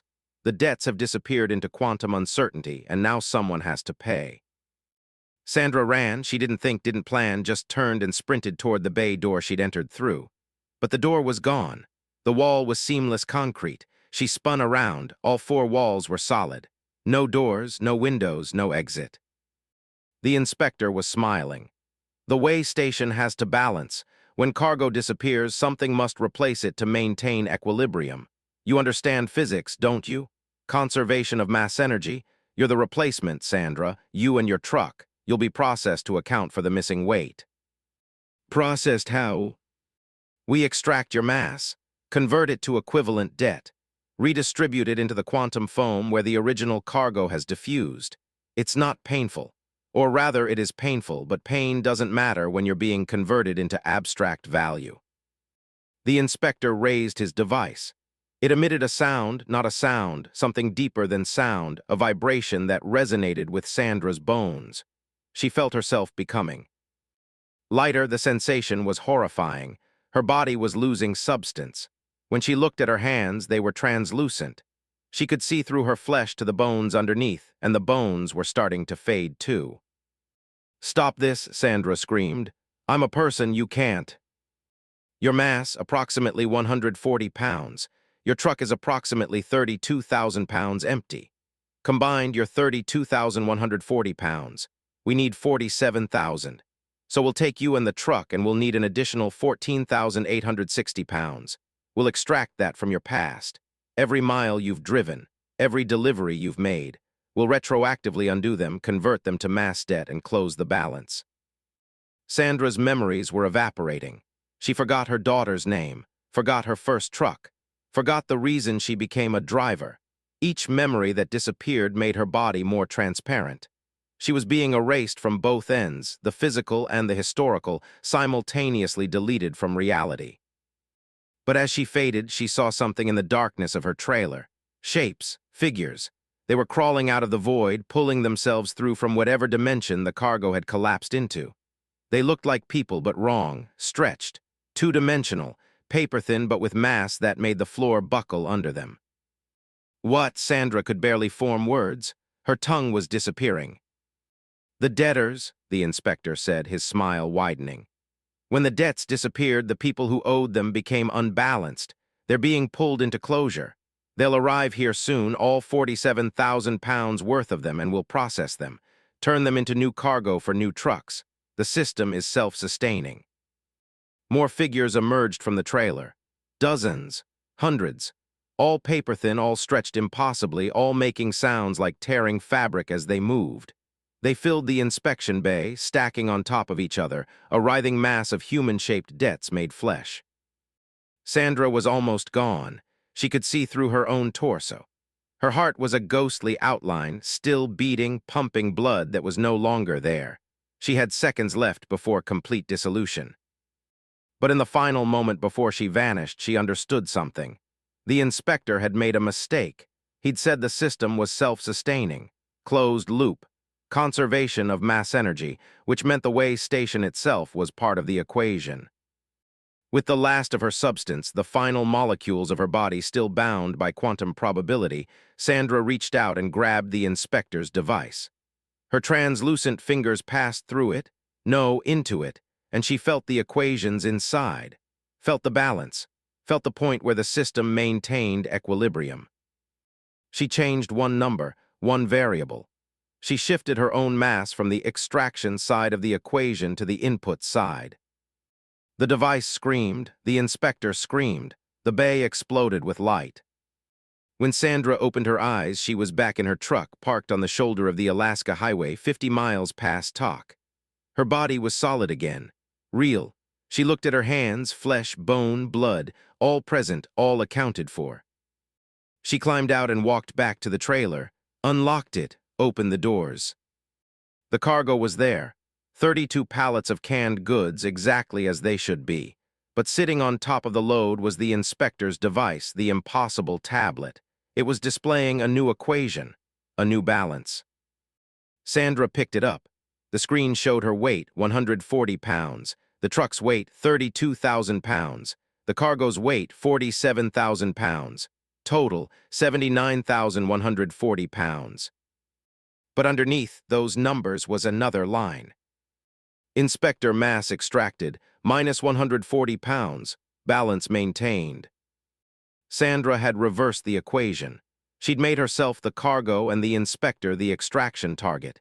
He'd been dissolved instead of her, converted to negative mass to balance the books. She threw the device back into the trailer and slammed the doors, started the truck, drove. She didn't stop until she reached Fairbanks, delivered the cargo without incident. The warehouse workers unloaded the pallets, counted the cans, signed off on the manifest. Everything normal. Except Sandra kept the device. She hid it under her bunk, wrapped in a blanket. Sometimes at night, she took it out and looked at the equations. They changed constantly, recalculating, showing new balances. And sometimes she saw names in the equations, drivers she knew, drivers who'd disappeared. Their mass was being extracted, their debts being balanced. Somewhere in weigh stations that shouldn't exist, the system was processing them, turning them into numbers, into abstract value, into negative weight. Sandra drives more carefully now. She always stops at weigh stations, always cooperates with inspectors, always checks their name tags to make sure they have real names, not just inspector. And she never, ever hauls cargo that feels too light, because some loads don't wag. What they seem. Some loads are debts or obligations or sins that have been packaged and shipped. And when you haul those loads, you become part of the balance. You become weight that can be extracted. The Talk Weigh Station is still operational. Trucks still stop there every day, the scales still function. But sometimes drivers report strange readings, negative weights, impossible numbers, and when they do, they're directed to Bay 3. Most of them drive out eventually, return to the highway, continue their routes. But some don't. Some trucks are found abandoned in Bay 3, empty, no sign of the driver. The cargo is always gone. The scales always read exactly negative 47,000 pounds. And if you check the inspection records, you'll find the same signature on all these reports. Inspector. No first name, no employee number, just inspector, in handwriting that changes from report to report, as if multiple people were using the same identity. Or as if inspector wasn't a person at all, just a function, a role, a position in an equation that required human input and produced negative weight as output. Sandra Bishop still drives. She completed her delivery to Fairbanks and has made 24 runs since then. But she avoids talk. She takes longer routes that bypass that weigh station entirely. Because she still has the device, and the device still shows her name in its equations. She's balanced for now, her mass accounted for, her debts paid. But debts accumulate, weight shifts, and eventually the equation will demand another extraction. Eventually, she'll have to return to Bay 3 and settle the balance. Unless she can find someone else to take her place, someone else whose mass can be extracted, someone else who'll drive into Bay 3 and never drive out. The device shows her possibilities, shows her other drivers whose debts are heavy enough to collapse into negative weight. All she has to do is give them a manifest, send them to talk, direct them to the weigh station. Sacrifice them to balance her equation. Sandra hasn't done it yet, but she keeps the device, keeps checking it, keeps seeing the numbers change. Because everyone's a debtor eventually. Everyone owes something. And on the roads of Alaska, where distances are vast and witnesses are scarce, it's easy to make someone else pay your debts. All you need is a scale that measures souls. Story 7, The Fuel That Remembered. When Thomas Rainier filled his tanks at the unmarked fuel station near Glenallen, the diesel was the wrong color, translucent amber instead of the normal dull yellow, and it moved wrong, flowing upward from the nozzle into his tanks as if gravity had reversed specifically for this liquid. He should have stopped, should have driven away. But the price display showed 17 cents per gallon, impossibly cheap, and Thomas was $300 short on his fuel budget for the month. He filled both saddle tanks, 300 gallons total, and paid the attendant, a woman with no reflection in the station's window glass. The fuel remembered things. Thomas discovered this 40 miles north on the Glen Highway when his Freightliner Coronet's engine started whispering. Not the normal diesel clatter. This was words, sentences. The engine was speaking with voices it shouldn't have, in languages Thomas didn't recognize but somehow understood. "We were here before," the engine said. "This road, we've driven this road before. We died here before." Thomas's hand moved to turn off the radio, but it was already off. The voices were coming from deeper in the truck, from the fuel system, from the combustion chambers where the strange amber diesel was burning. "Who's talking?" Thomas said to the empty cab. "We are," the engine replied. "The fuel. We used to be drivers, then we became miles, then we became diesel. Now we're burning in your engine and we remember everything." Thomas pulled over, heart hammering. The Glen Highway stretched ahead through wilderness, the Chugach Mountains rising to the south, everything snow-covered and pristine. He sat on the shoulder, engine idling, the voices continuing. "You're hauling lumber, 43,000 pounds, but you'll never deliver it. The road ahead has already happened. We died there, you'll die there. The fuel knows. The fuel remembers every death that's ever occurred on these miles." Thomas grabbed his cell phone. No signal, of course. He was in one of Alaska's many dead zones, hours from the nearest town. He could turn around, drive back to Glenallen, find a way to drain his tanks. But his fuel gauge was wrong. He'd filled up 40 miles ago. He should be at 95% capacity. The gauge showed 43%, and as he watched, it dropped to 42%, then 41%. The fuel was burning faster than it should. The voices in his engine grew louder. "We're consuming ourselves. We're burning our memories. Each mile you drive, you burn through another driver's death, another accident. Another moment when someone lost control on this highway and became part of the road. We're all part of the fuel now, and soon you'll be too." Thomas shifted into gear, drove. He had to reach Anchorage, had to get to civilization where this nightmare would end. But with every mile, the fuel gauge dropped faster.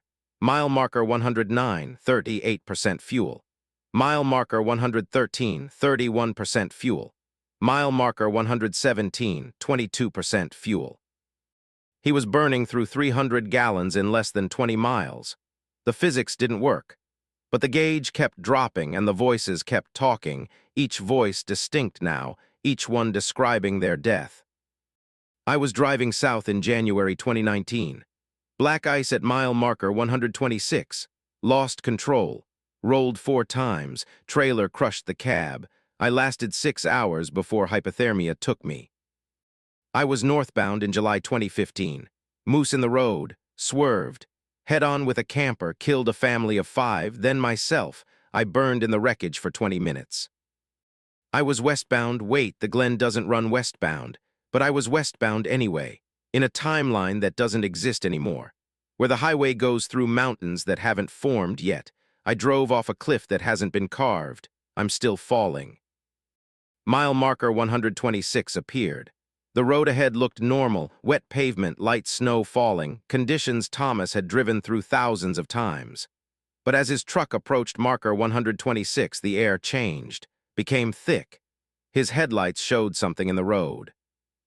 A truck rolled onto its side. The same make and model as Thomas's Freightliner, but crumpled, destroyed, the cab compressed to half its normal height. And still burning.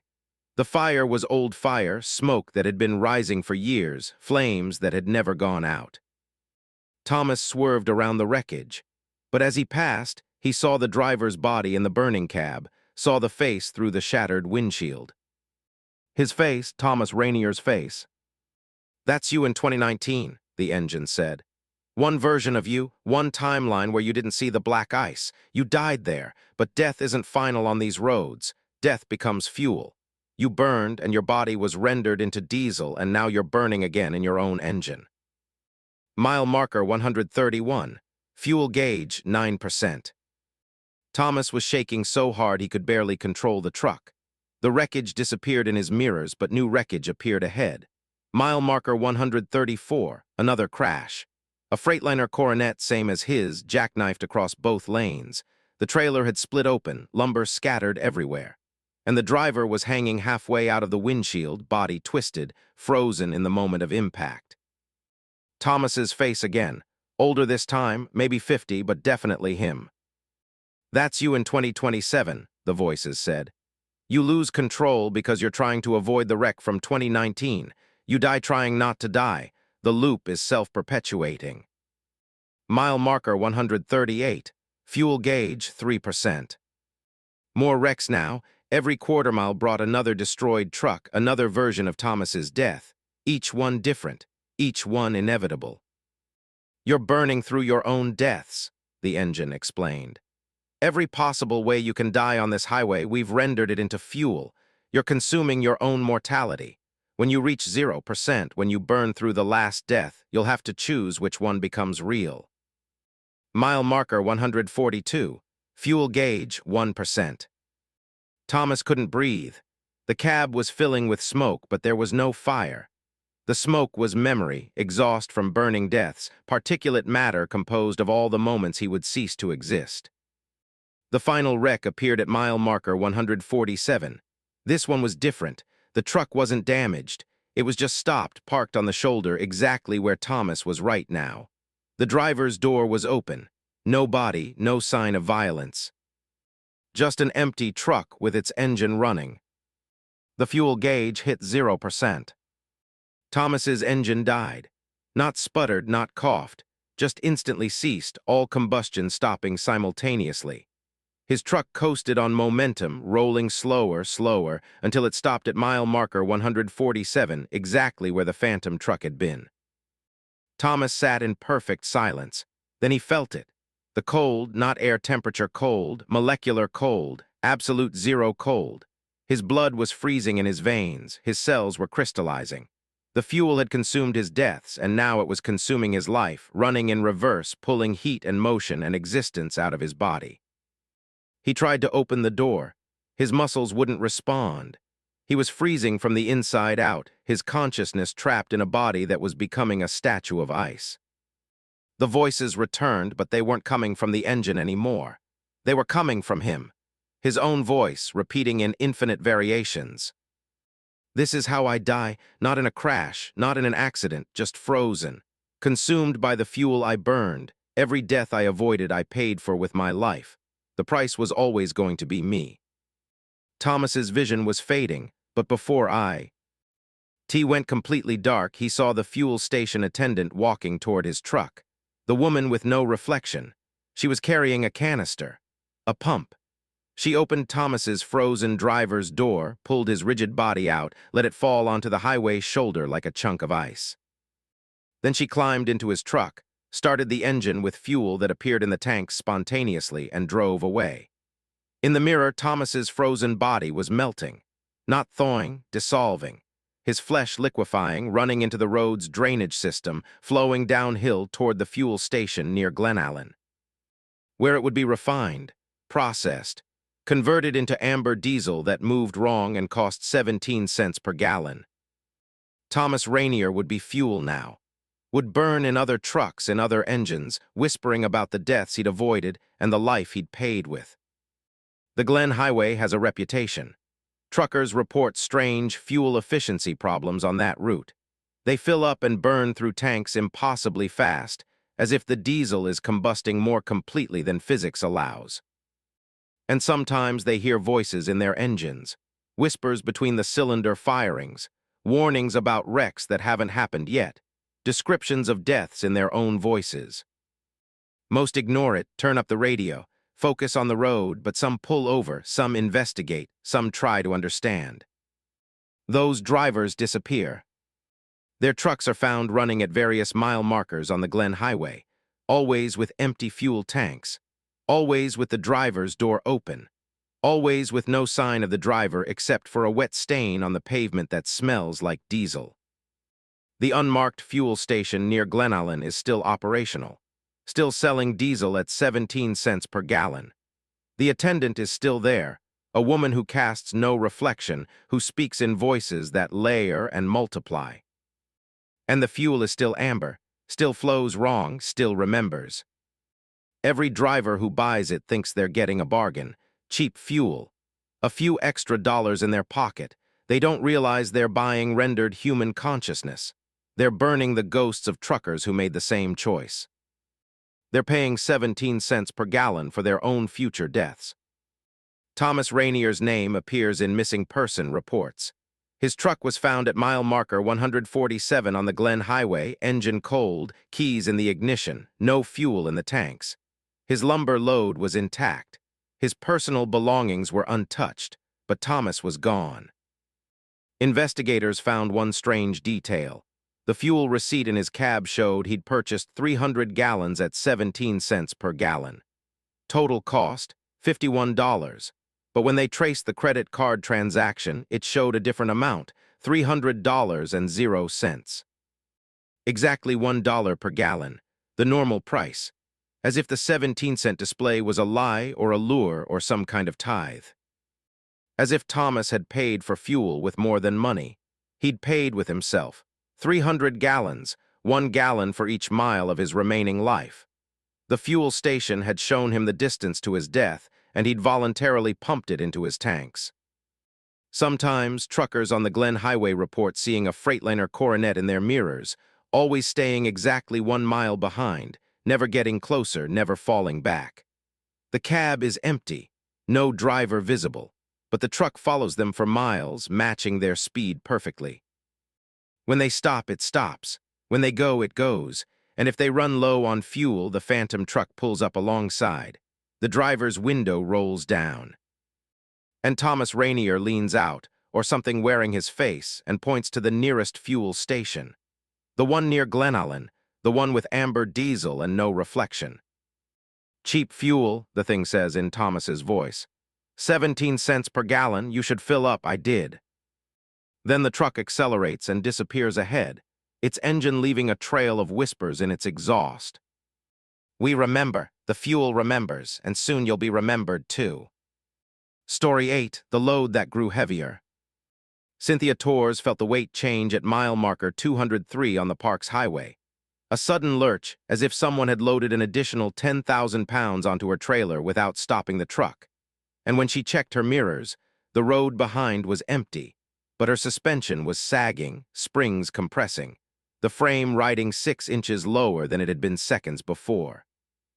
Her Volvo VNL's engine was straining now, the turbo screaming, RPMs climbing as the transmission downshifted automatically to compensate for the added mass.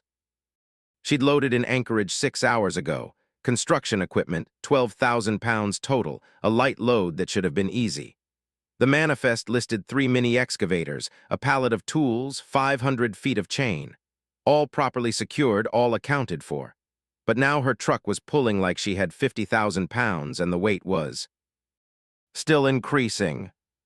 Cynthia pulled over at mile marker 207, her air brakes hissing, the truck settling into the shoulder with a groan of overloaded suspension. She climbed out, legs unsteady, and walked back to the trailer. The straps were taut, stretched to maximum tension. The trailer was riding so low the wheels were almost rubbing the fenders. She opened the rear doors. The excavators were there, the tools were there, but there was something else now. A 4th excavator that hadn't been loaded, and behind it, partially visible, something large and covered with a tarp. Something that was moving, bulging, the tarp rising and falling as if the object underneath was breathing. Cynthia backed away from the trailer. Her phone showed 11:47 p.m. She'd lost time. It had been 7:30 p.m. at mile marker 203. 4 hours had disappeared in the span of 4 miles. She heard sound from inside the trailer. Metal grinding, chains rattling, and underneath that something organic, wet-breathing, something alive.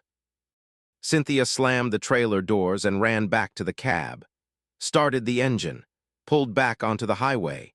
She'd drive to Fairbanks, her delivery destination, and let them deal with whatever was growing in her trailer. But at mile marker 214, the weight increased again.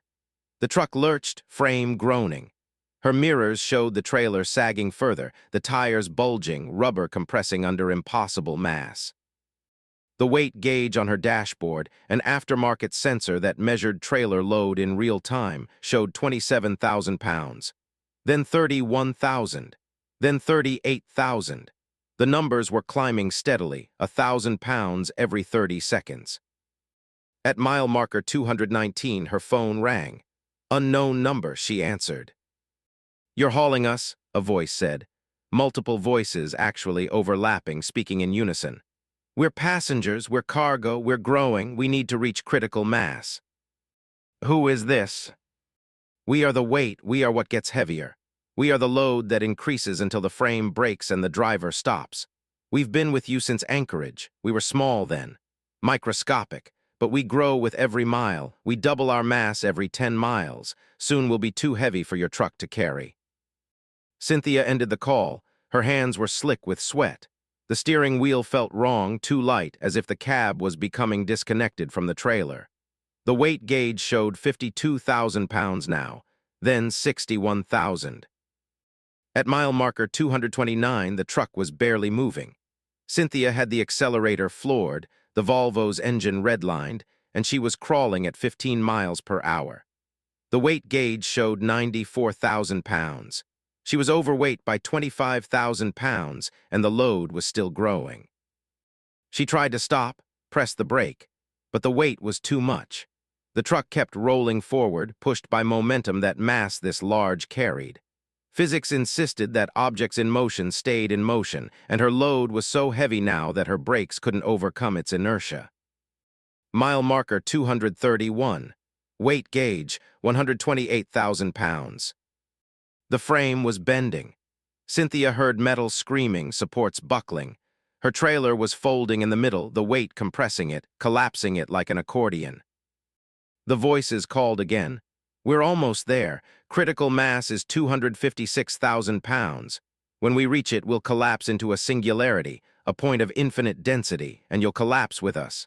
You'll become part of the weight, part of what grows. Mile marker 233. Weight gauge, 171,000 pounds. Cynthia couldn't steer anymore. The truck was too heavy. It moved in straight lines, ignoring her inputs, following paths determined by mass and momentum and the curve of the earth beneath it. She looked in her mirror. The trailer was glowing, not catching fire, glowing from within, as if nuclear reactions were occurring inside, matter converting to energy, converting back to matter in cycles that built mass from nothing. Mile marker 235. Weight gauge, 203,000 pounds. The road was cracking under her. Pavement splitting, asphalt crumbling, the highway's foundation giving way under weight it wasn't designed to support. Cynthia's truck sank 6 inches into the road's surface, leaving a trench behind it. What do you want? Cynthia screamed at the phone, at the trailer, at the weight. To become everything, the voices answered. To be so heavy that reality bends around us. To be the center that all things orbit. You're helping us, Cynthia. Every mile you drive, you feed us distance. Distance becomes mass. Mass becomes gravity. Gravity becomes inevitability. Mile marker 237. Weight gauge, 241,000 pounds. The truck stopped, not because Cynthia braked, not because the engine quit. It stopped because the weight had become too great for motion. Her tires were embedded in the pavement. The frame had bent into a U-shape. The trailer was compressing into a cube. And inside that cube, Cynthia could hear screaming. Thousands of voices, drivers, all the truckers who hauled this load before her, all compressed together, crushed into the density required for critical mass. Weight gauge, 256,000 pounds. The trailer imploded. Not exploded, imploded, collapsed inward on itself. The metal, the cargo, the screaming drivers, all of it compressed into a point of infinite density, a singularity, a black hole. Cynthia felt herself pulled backward, stretched. Her body was spaghettifying, elongating, being drawn into the gravitational well of the trailer. She tried to grab the steering wheel, but her arms were already 6 feet long, 10 feet, her fingers stretched into tendrils. The singularity consumed her, consumed the truck, consumed the road, a perfect sphere of nothing, darker than black, denser than matter should be. It sat on the park's highway at mile marker 237, warping space around it. And then it spoke, with all the voices of all the drivers it had consumed. We are full, we are complete. We will remain here until the next driver arrives. Then we will split, divide, become cargo again, light cargo, 12,000 pounds, easy load, and will grow again, double every 10 miles. Reach critical mass again, and consume again. The singularity waited. 3 hours later, a truck approached, a driver hauling equipment to Fairbanks. He saw something on the road at mile marker 237, a trailer abandoned, doors open, cargo visible, equipment inside. Good equipment, valuable, unsecured. The driver stopped, backed his trailer up to the abandoned one, started transferring cargo, 3 mini excavators, tools, chain, easy load. Someone's misfortune was his fortune. He didn't notice the tarp-covered object, or he noticed and ignored it, or he saw it move and told himself it was wind. He finished loading, closed his doors, drove away. At mile marker 247, his weight gauge began to climb. The park's highway has a reputation. Truckers report weight problems on that route. Loads that feel heavier than they should. Trucks that slow down inexplicably, engines straining as if gravity itself is increasing. And at mile marker 237, there's a section of road that's been repaired 17 times. The pavement keeps cracking. The foundation keeps sinking. Engineers can't explain it. They've tested the soil, checked the drainage, reinforced the supports.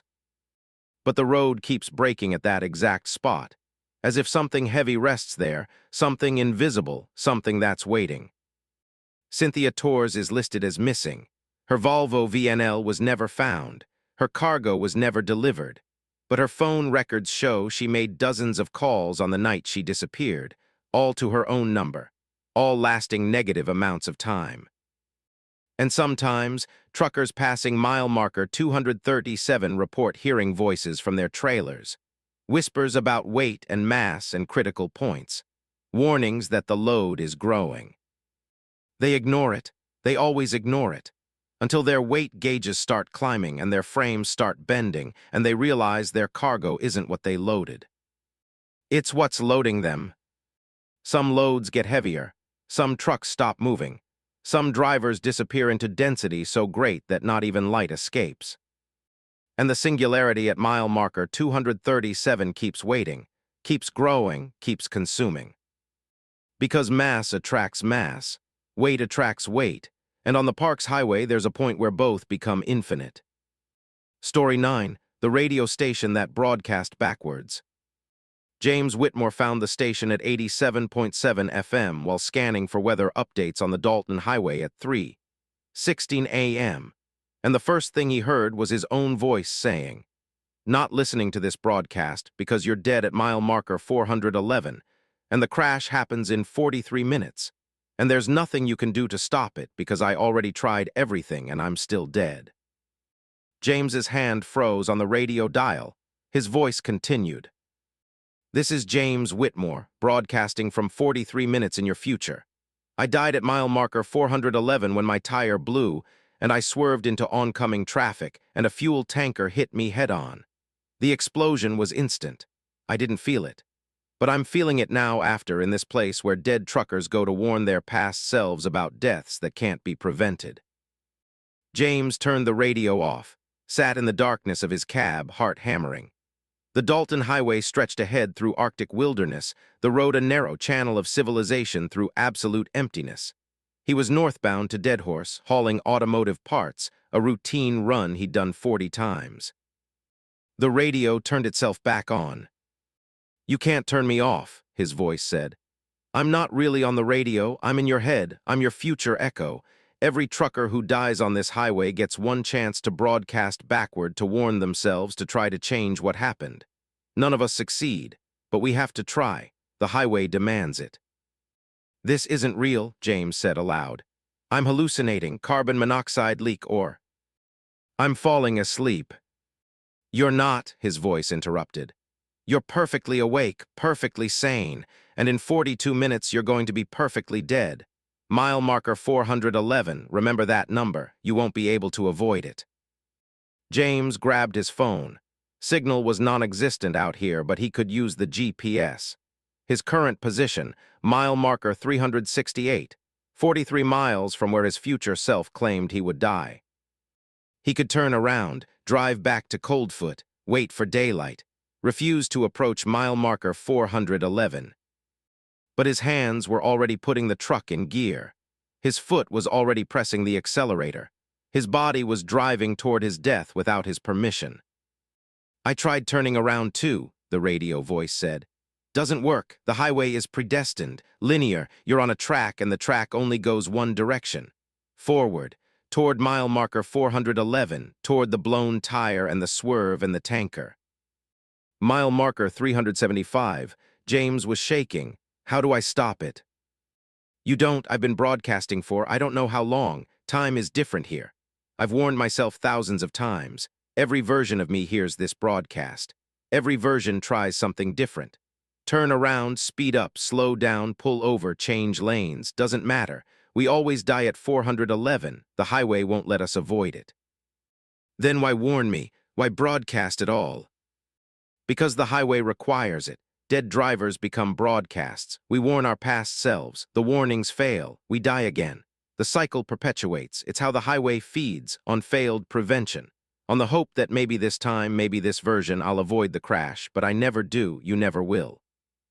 Mile marker 383. James could see other lights ahead now. A vehicle approaching from the north. Headlights low and wide. A tanker truck, exactly as his future self had described. The radio crackled. Another voice joined his own. This is Catherine Hayes broadcasting from 12 years in your future.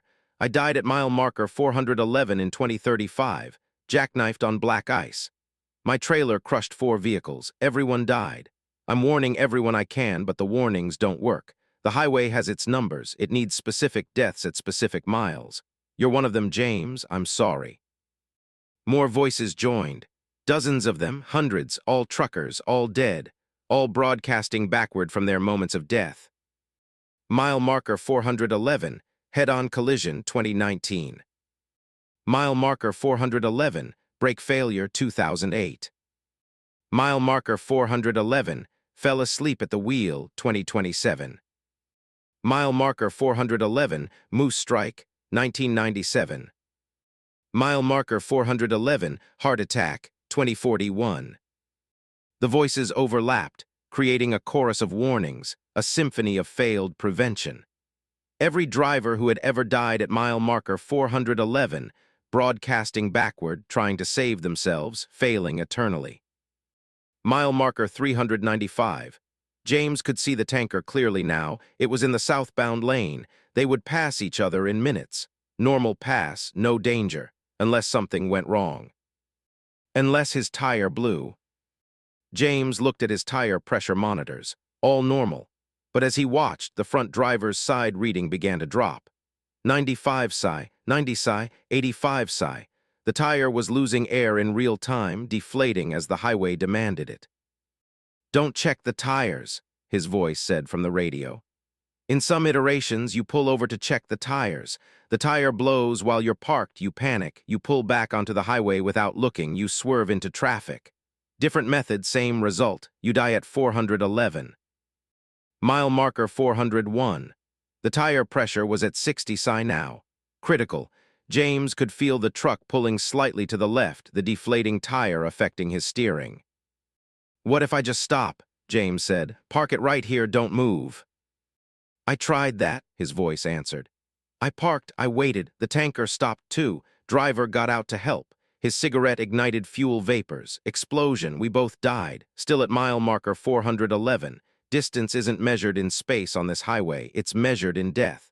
Mile marker 411 is where you die. Doesn't matter where you physically are. Mile marker 407. The tire pressure hit 40 psi. James could hear the tire now, a rhythmic thumping as the deflated rubber slapped the pavement. The tanker was close, maybe a quarter-mile away. The radio voices crescendoed. 30 seconds. 20 seconds. 10 seconds. Mile marker 411. The tire exploded. Not blew, exploded like a bomb, the rubber disintegrating, the rim sparking against pavement. James's truck swerved left into the oncoming lane, directly into the path of the tanker. He saw the tanker driver's face in the moment before impact, saw his own terror reflected there, saw the certainty that both of them were about to die. The collision was everything his future self had promised. Instant. The tanker's fuel ignited. Fireball that consumed both trucks, both drivers, the entire section of highway.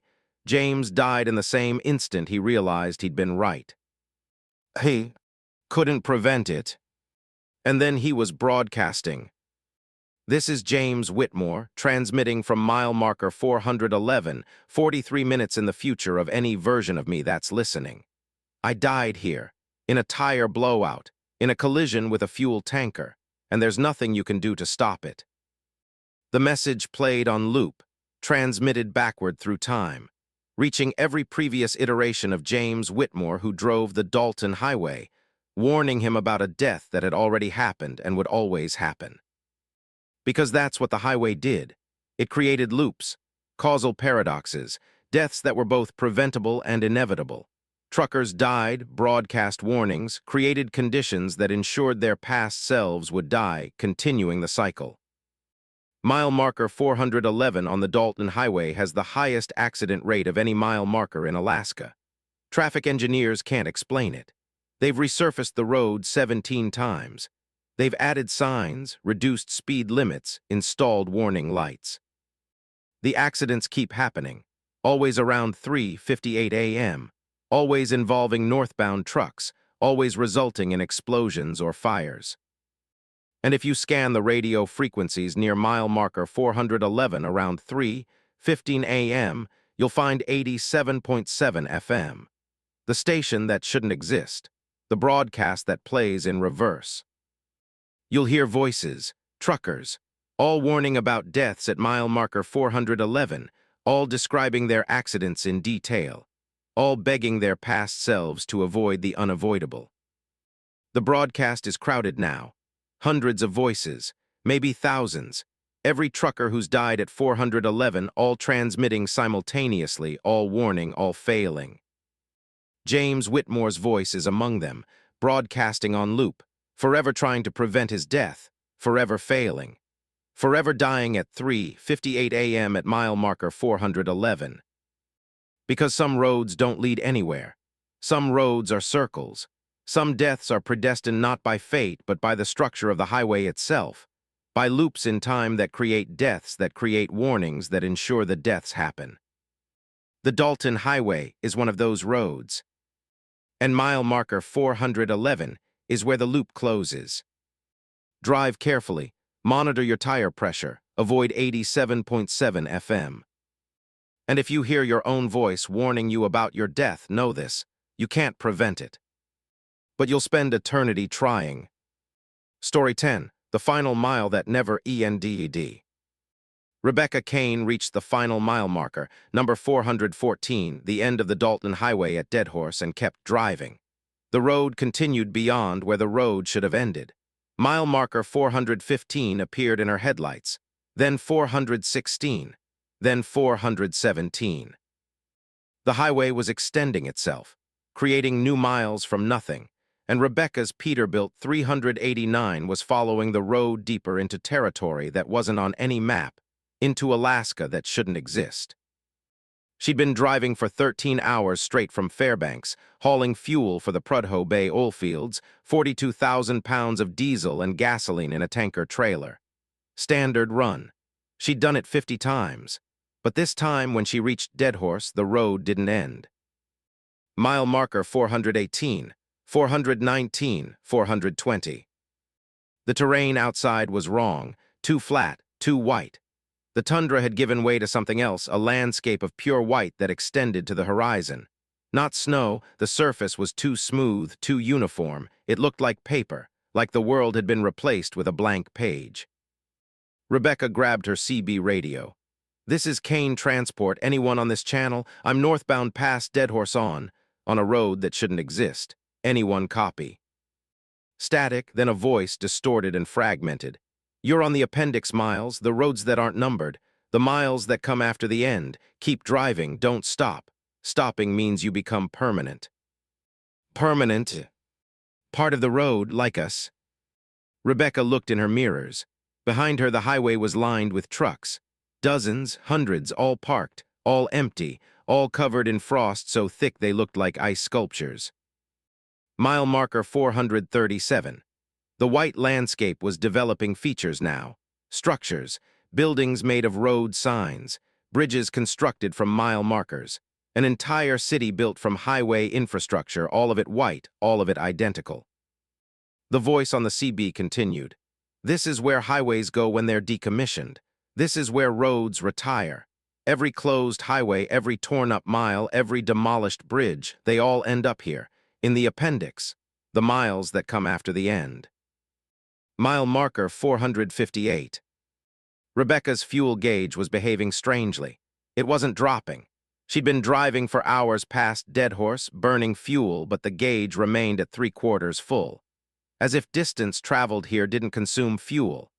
As if motion itself was optional, and she was moving because the road wanted her to, not because her engine was functioning. At mile marker 500, the road split, not into two roads, into infinity. The highway divided into countless parallel paths, all extending forward, LL identical, all disappearing into the white distance. And at each split standing at the fork was a figure. Rebecca saw herself. Thousands of versions standing at each branching path, frozen, waiting. The appendix miles are where choices accumulate, the CB voice said. Every time you made a decision on the highway, turn left, turn right, stop, go, a version of you was created for each option. This is where all the unchosen paths end up. This is where the versions of you that didn't happen wait for integration. Integration. You're going to merge with them, with every version of yourself that could have existed. Every Rebecca Kane that made different choices. Every version is here, waiting to reunite. When you reach mile marker infinity, you'll all collapse into one. You'll become every possible driver you could have been. Mile marker 612. Rebecca was surrounded by herself now. The frozen figures lined both sides of the road, all wearing the same clothes she was wearing, all with the same expression, horror mixed with resignation. At mile marker 750, Rebecca pulled over, parked, got out of the cab. The air was cold and flavorless, like breathing nothing. The white ground beneath her feet felt like paper. When she walked, she left no footprints. She approached the nearest version of herself. It was frozen mid-step, 1 foot raised, mouth open as if speaking. Rebecca touched it. The frozen version shattered like glass, fragments scattering, but the fragments didn't fall. They floated, drifted toward Rebecca, sank into her skin.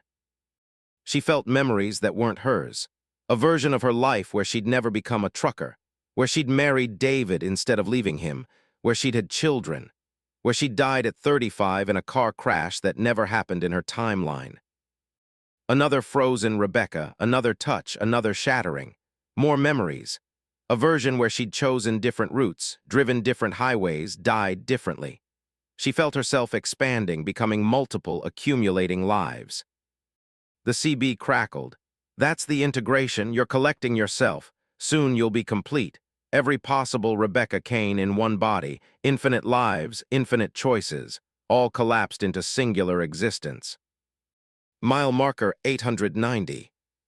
Rebecca was back in her truck, driving, but she couldn't remember getting in. More versions of herself appeared with each mile, not frozen now, moving, walking alongside her truck, all converging on the same point ahead. Mile marker 1000. The versions of herself were merging without contact now, walking into each other, combining, blending. 2 Rebeccas became 1, 4 became 2, 8 became 4. The consolidation was accelerating. Mile marker 1500. Rebecca could feel it happening to her. Her consciousness was expanding, filling with lives she hadn't lived. She was a trucker. She was a teacher. She was a mother. She was dead. She was alive. She was every age simultaneously, every choice manifested. At mile marker 2000, there was only one version of her left. Not the original Rebecca, not any single version, the amalgam, the sum.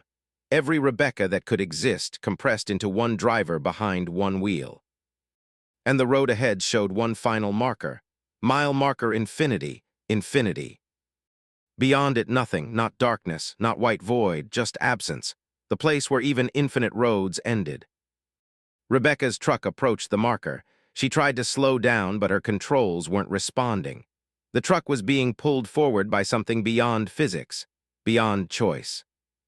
She crossed mile marker infinity and became a point, a singularity of identity. All possible Rebeccas compressed into 0 dimensions, 0 space, 0 time. She was everywhere she'd ever driven and nowhere at all. She was every journey and no journey. The Dalton Highway ends at mile marker 414 in Deadhorse, Alaska. That's where the physical road stops. But truckers sometimes report strange experiences when they reach that endpoint. They describe moments where the road seems to continue, where mile markers keep counting up past 414. They describe seeing themselves standing at the roadside, multiple versions, all frozen, all waiting. Most dismiss it as fatigue, hallucination, the effects of driving too long through empty landscape. They turn around at Deadhorse, make their deliveries, drive back south, return to the world. But some don't return. Some drivers reach Deadhorse and keep going. Their trucks disappear past the endpoint, rolling forward on roads that surveillance cameras don't record, that GPS doesn't track. Rebecca Kane is one of them. Her truck was logged arriving at Deadhorse on March 15, 2023, but it never logged departing. The fuel she was carrying was never delivered. Her tanker simply ceased to exist after mile marker 414. Except sometimes, truckers on the Dalton report seeing a Peterbilt 389 in their mirrors, far behind, always at exactly mile marker 414, never moving closer. Nev. Falling back, just sitting there at the end of the road, visible in reflections but not present when they turn to look directly. And on CB Channel 19, there are occasional transmissions from Rebecca Kane. Brief fragments, distorted. This is Kane Transport. I'm at mile marker. The number keeps changing. I'm past the end. I'm driving through all the roads I didn't take. If you reach 414, don't go further, don't follow. The appendix miles don't let you leave. You just keep driving, keep merging, keep becoming more until you're nothing at all. The transmission cuts off. Returns weeks later, same message, same warning. Because Rebecca Kane is still driving, still accumulating, still integrating with every version of herself that chose differently. She's on mile marker 50,000 now, or 500,000, or infinity. Distance doesn't mean anything past the end. She's just driving forever through a landscape of herself, merging with choices unmade, becoming the sum of all paths not taken. And when the final integration completes, when every possible Rebecca Kane has merged, she'll be everything and nothing. She'll be the concept of choice itself, compressed into a single point that drives a single truck on an infinite road. The Dalton Highway has an end, mile marker 414, but endings aren't final. They're just points where maintenance stops and the road continues on its own, building new miles from the ghost memories of travel. Don't drive past 414. Don't follow the road that appears after the end, because the appendix miles collect drivers, integrate them, turn them into amalgams of every journey they didn't take. And once you start driving the appendix, you never stop. You just keep going, mile after mile, number after number, choice after choice, until you've become every version of yourself that could have existed. And then you become none of them at all. Just another frozen figure standing at another impossible mile marker, waiting for integration, waiting for the next driver to reach the end and keep going. The road always continues, even after it ends. Especially after it ends.